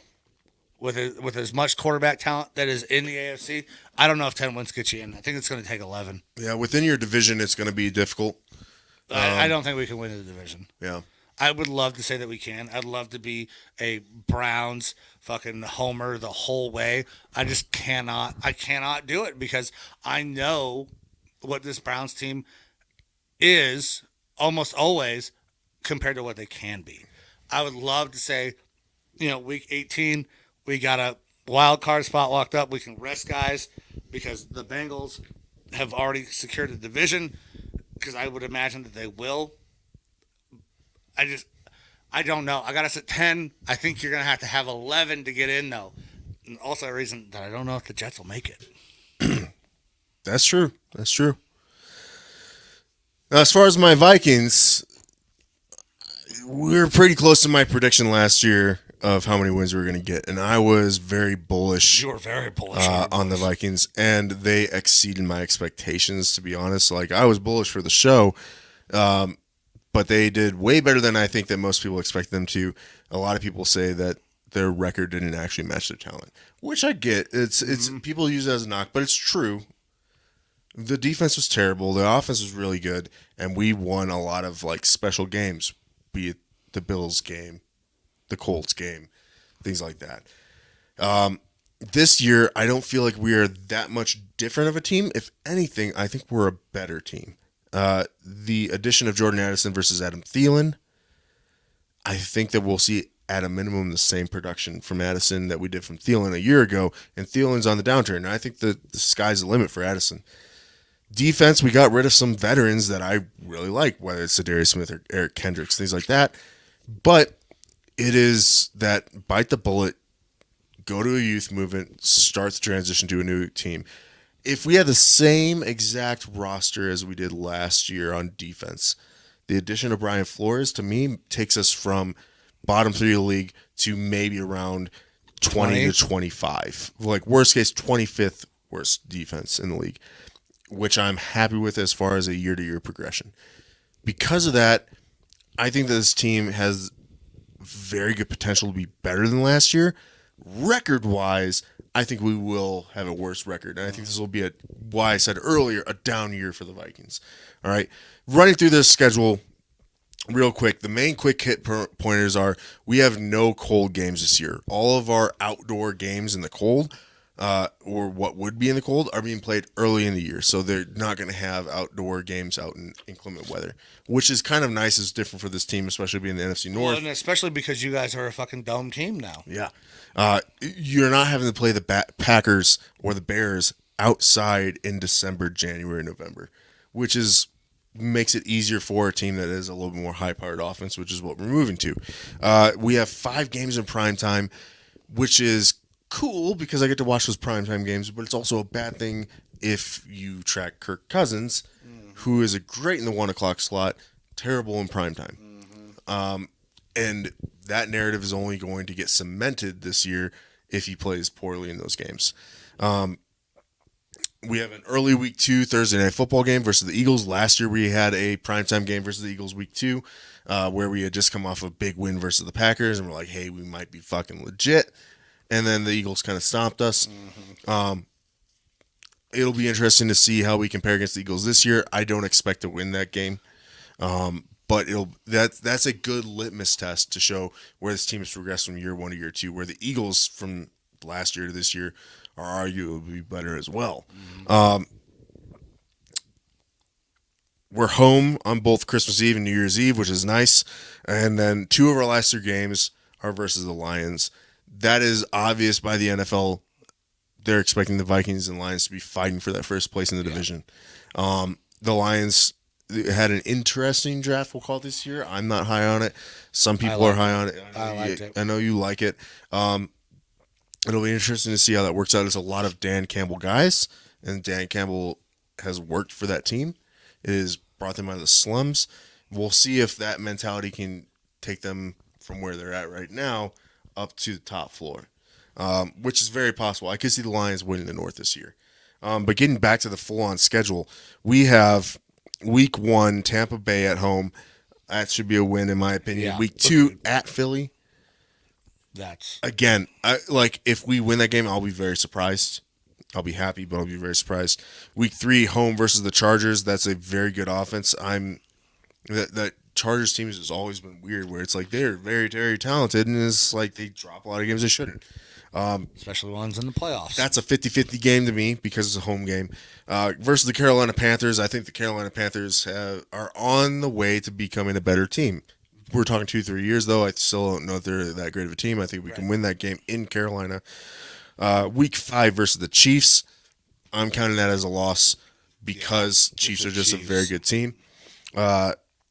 Week 6 at Chicago, I'm of the belief that the Bears are a team that could have been on the ascension, on the rise, based on the offseason moves that they've made, the posturing, and I'm not super happy with their offseason. I don't think they reached their full potential, so I don't think we're going to see as great of an impact year 1 as we could have unless Justin Fields makes that Jalen Hurts leap. So I have us winning this game. 49ers at home week 7. 49ers are a very good team. It all hinges around the quarterback situation. What's going to happen with the quarterback situation there? So I have that as a 50-50 game right now. If Brock Purdy was playing, I think I'd have us losing. But I got it as a 50-50 game right now. Packers in Green Bay week 8. That's a win. I'm not a Love guy, man. Until we see what happens with Jordan Love, I have it as a win. Falcons week 9, another win because I don't think that team is anything special. Week 10, Saints at home, win. 11 versus Broncos in Denver. I have it as a win. I'm going to see if I can talk the old lady into going to Denver for that game. There you go. We'll see. Bears at home, week 12. Again, a win. Because of my previous comments, week 13, late bye. I'm happy about that. We haven't had a late bye in a long time. It'll be nice to get healthy. Fucking Browns have a week 5 bye. Week 14, Raiders win. Not high on the Raiders and what they did this offseason. Week 15, at the Bengals. I have that as a loss. Bengals are a super solid team. If we're able to stay competitive with them, I'll be happy. Lions, week 16 and 18. First match is at home. I think maybe we split. I think that sounds like a split. I have it as a 50-50 for that game and a 50-50 for our Week 18 game. And Green Bay, Week 17, at home. Win because the same reasons we talked about before, I'd imagine. I'll put it at a 50-50 game because we usually split with the Packers. But maybe Jordan Love is better than we give him credit for. I don't think he is. But I'll put it at a 50-50. This puts me somewhere between the 10, I'll even say 9 wins to 12 wins. Yeah. Last year I was closer to 13. I think 10 to 12 wins is what we're at, which I'm both happy and sad about because the Kirk Cousins situation. We always are picking mid-round or late in the first round. He wins, but he doesn't win when he has to. Yeah. If we want to find his replacement, we got to find a way to move up in the draft, which means having a worse record or trading assets who I probably don't want to trade in order to get in the top of the draft. Yeah. So next year could be a good quarterback draft. Again, get Drake May, Caleb Williams, Bo Nix, just to name a few of the guys that could potentially be first-round quarterbacks next year. Spencer Rattler, depending on what he does this year. Yeah. I'm even still up in the air on Spencer. What's his name down from Texas that played for OSU? Quinn Ewers. Quinn Ewers is being talked about as a late first-round pick. Still potentially. I don't know if Quinn's even going to fucking start. I mean, he's the starter right now. Yeah, right now. You know, that's spring ball. There are as of this time of year, we're talking about 4+ potential first-round quarterbacks again next year. We'll see how it shakes out in the CFB season. But if the Vikings want to go after a quarterback replacement for Kirk Cousins and not just find another temporary guy, we have to find a way to move him in the draft. One of those options is to not have a good year. Yeah. And I think we are, again, I mean, in the past 15 to 20 years, we have had bottom half of the league seasons 2 or 3 times. We've been league average maybe half of it. Yeah. But other than that, we've had, top quarter of the league seasons, and that's putting us drafting between 15 and 23, 25, a lot. And you're not going to usually find your franchise quarterback at those selections unless you're willing to move up. I was willing to fucking sell the farm this year for Anthony Richardson. We saw during the mock draft you're selling the farm for Anthony Absolutely. Richardson. And next year I might be the same way with one of these quarterbacks. And Kwesi Adofo-Mensah, Kevin O'Connell, and the team might be the same way next year. We'll see. If we somehow I do think that the Lions probably will win the division this year. I think we have an outside chance to have the same record or possibly win the division this year. But if we somehow sneak into the playoffs this year as a wild card, win one game, they might try to ride it out with Kirk. See fucking Kirk, the Kirk reach. They might ride. try to ride it out with Kirk, and that's what kind of scares me. I don't want to keep doing the same old, same old. I want to move on. Same way that we did with our defense. We revamped it. Everything in the offense is revamped, ready to go, except for Kirk. Offense is the strength of the team. Let's fucking restart that offense with a good young quarterback. No, I agree, man. Maybe it's Jaron Hall, 5th rounder from BYU. Better than Zach Wilson. That's not going to happen. Well, he's better than Zach Wilson. But yeah, we'll see. All right, brother. So that's kind of our schedule recap. I mean, you all know your individual teams' schedules this year. It's tough to really say anything about it other than who has primetime games and who doesn't, because we don't know what these teams are going to be on, like year to year. Yeah. And halfway through the year, maybe looking back at the schedule, that is a good opportunity for us to say, like, was this a good schedule release for this team or not? But I don't know. It's too much is made about the schedule releases, in my opinion, because we are now in a dry spell for the NFL. So I don't get big into the schedule releases personally. I don't either, but I mean, I know people like talking about it. Everybody wants to go out and they want to make their record, and then honestly, like, you can look at it and you can say, okay, we can beat this team, but unless you're looking at it in the totality of what's actually happening, like the travel, the who you got back to back and all that stuff, it's so tough to tell. Like, we won't know who most of these teams are until week 4 anyways. It's going to take a quarter of the season to figure it out. Yeah. So I don't get too hype about the schedule, but we did need to talk about it. But with that, brother, you got anything else before we get out of here? No, man. I'm about ready to piss again. All right. Well, and do it. Guys, everybody who joined in, called, sent their comments, we appreciate you guys very much. I was super happy that we were able to get this thing done. Thank you guys for everything that you do. If you want to interact with the show, go on Facebook, the group, the page, the Lineman Lounge, Twitter is much more active on there recently. Hit us up there. TikToks. So I did not get to do any of the workouts that I was doing over the last week because I had finals and coming out here and all of the shit that's crazy going on in my life. But those are going to continue once I get back into Ohio. Instagram is also getting some more content on there. If you want to listen to these beautiful voices, go anywhere podcasts are found. If you want to watch us, no matter where we are, Arizona, Ohio, anywhere in between, go to the YouTube, hit the like, subscribe, hit the bell, make sure you get the notifications anytime that we go live, and then you can watch us chop it up as we go through all of the world of sports. But guys, thank you, Evo. I appreciate you getting all of this shit set up, man. It was a massive, massive help to have you kind of taking the reins and getting all of this done. So I really appreciate everything that you did, man. I mean, it was nice to get the audio figured out. Normally, I only have to have one audio source when I shoot my at-home adult videos here on this couch, but which they don't exist, unfortunately. But I'm open to it. Only Stands, right? Yeah, Only Stands, which unfortunately we can't truly say because Only Stands is a Barstool product. Oh, I did not know that. Yeah, they have one of their guys interviewing OnlyFans stars. Oh. Hey, but you know what? This Pyro Water is pretty goddamn good. We would love to assist with Barstool anyway. That'd be great. But yeah, it's been great seeing you again, Mike. It's awesome doing these shows in person. I mean, the shows from across the country have been good for sure. We've had some of our best shows that way, especially like our draft special where we had so many fucking people on. It's been awesome.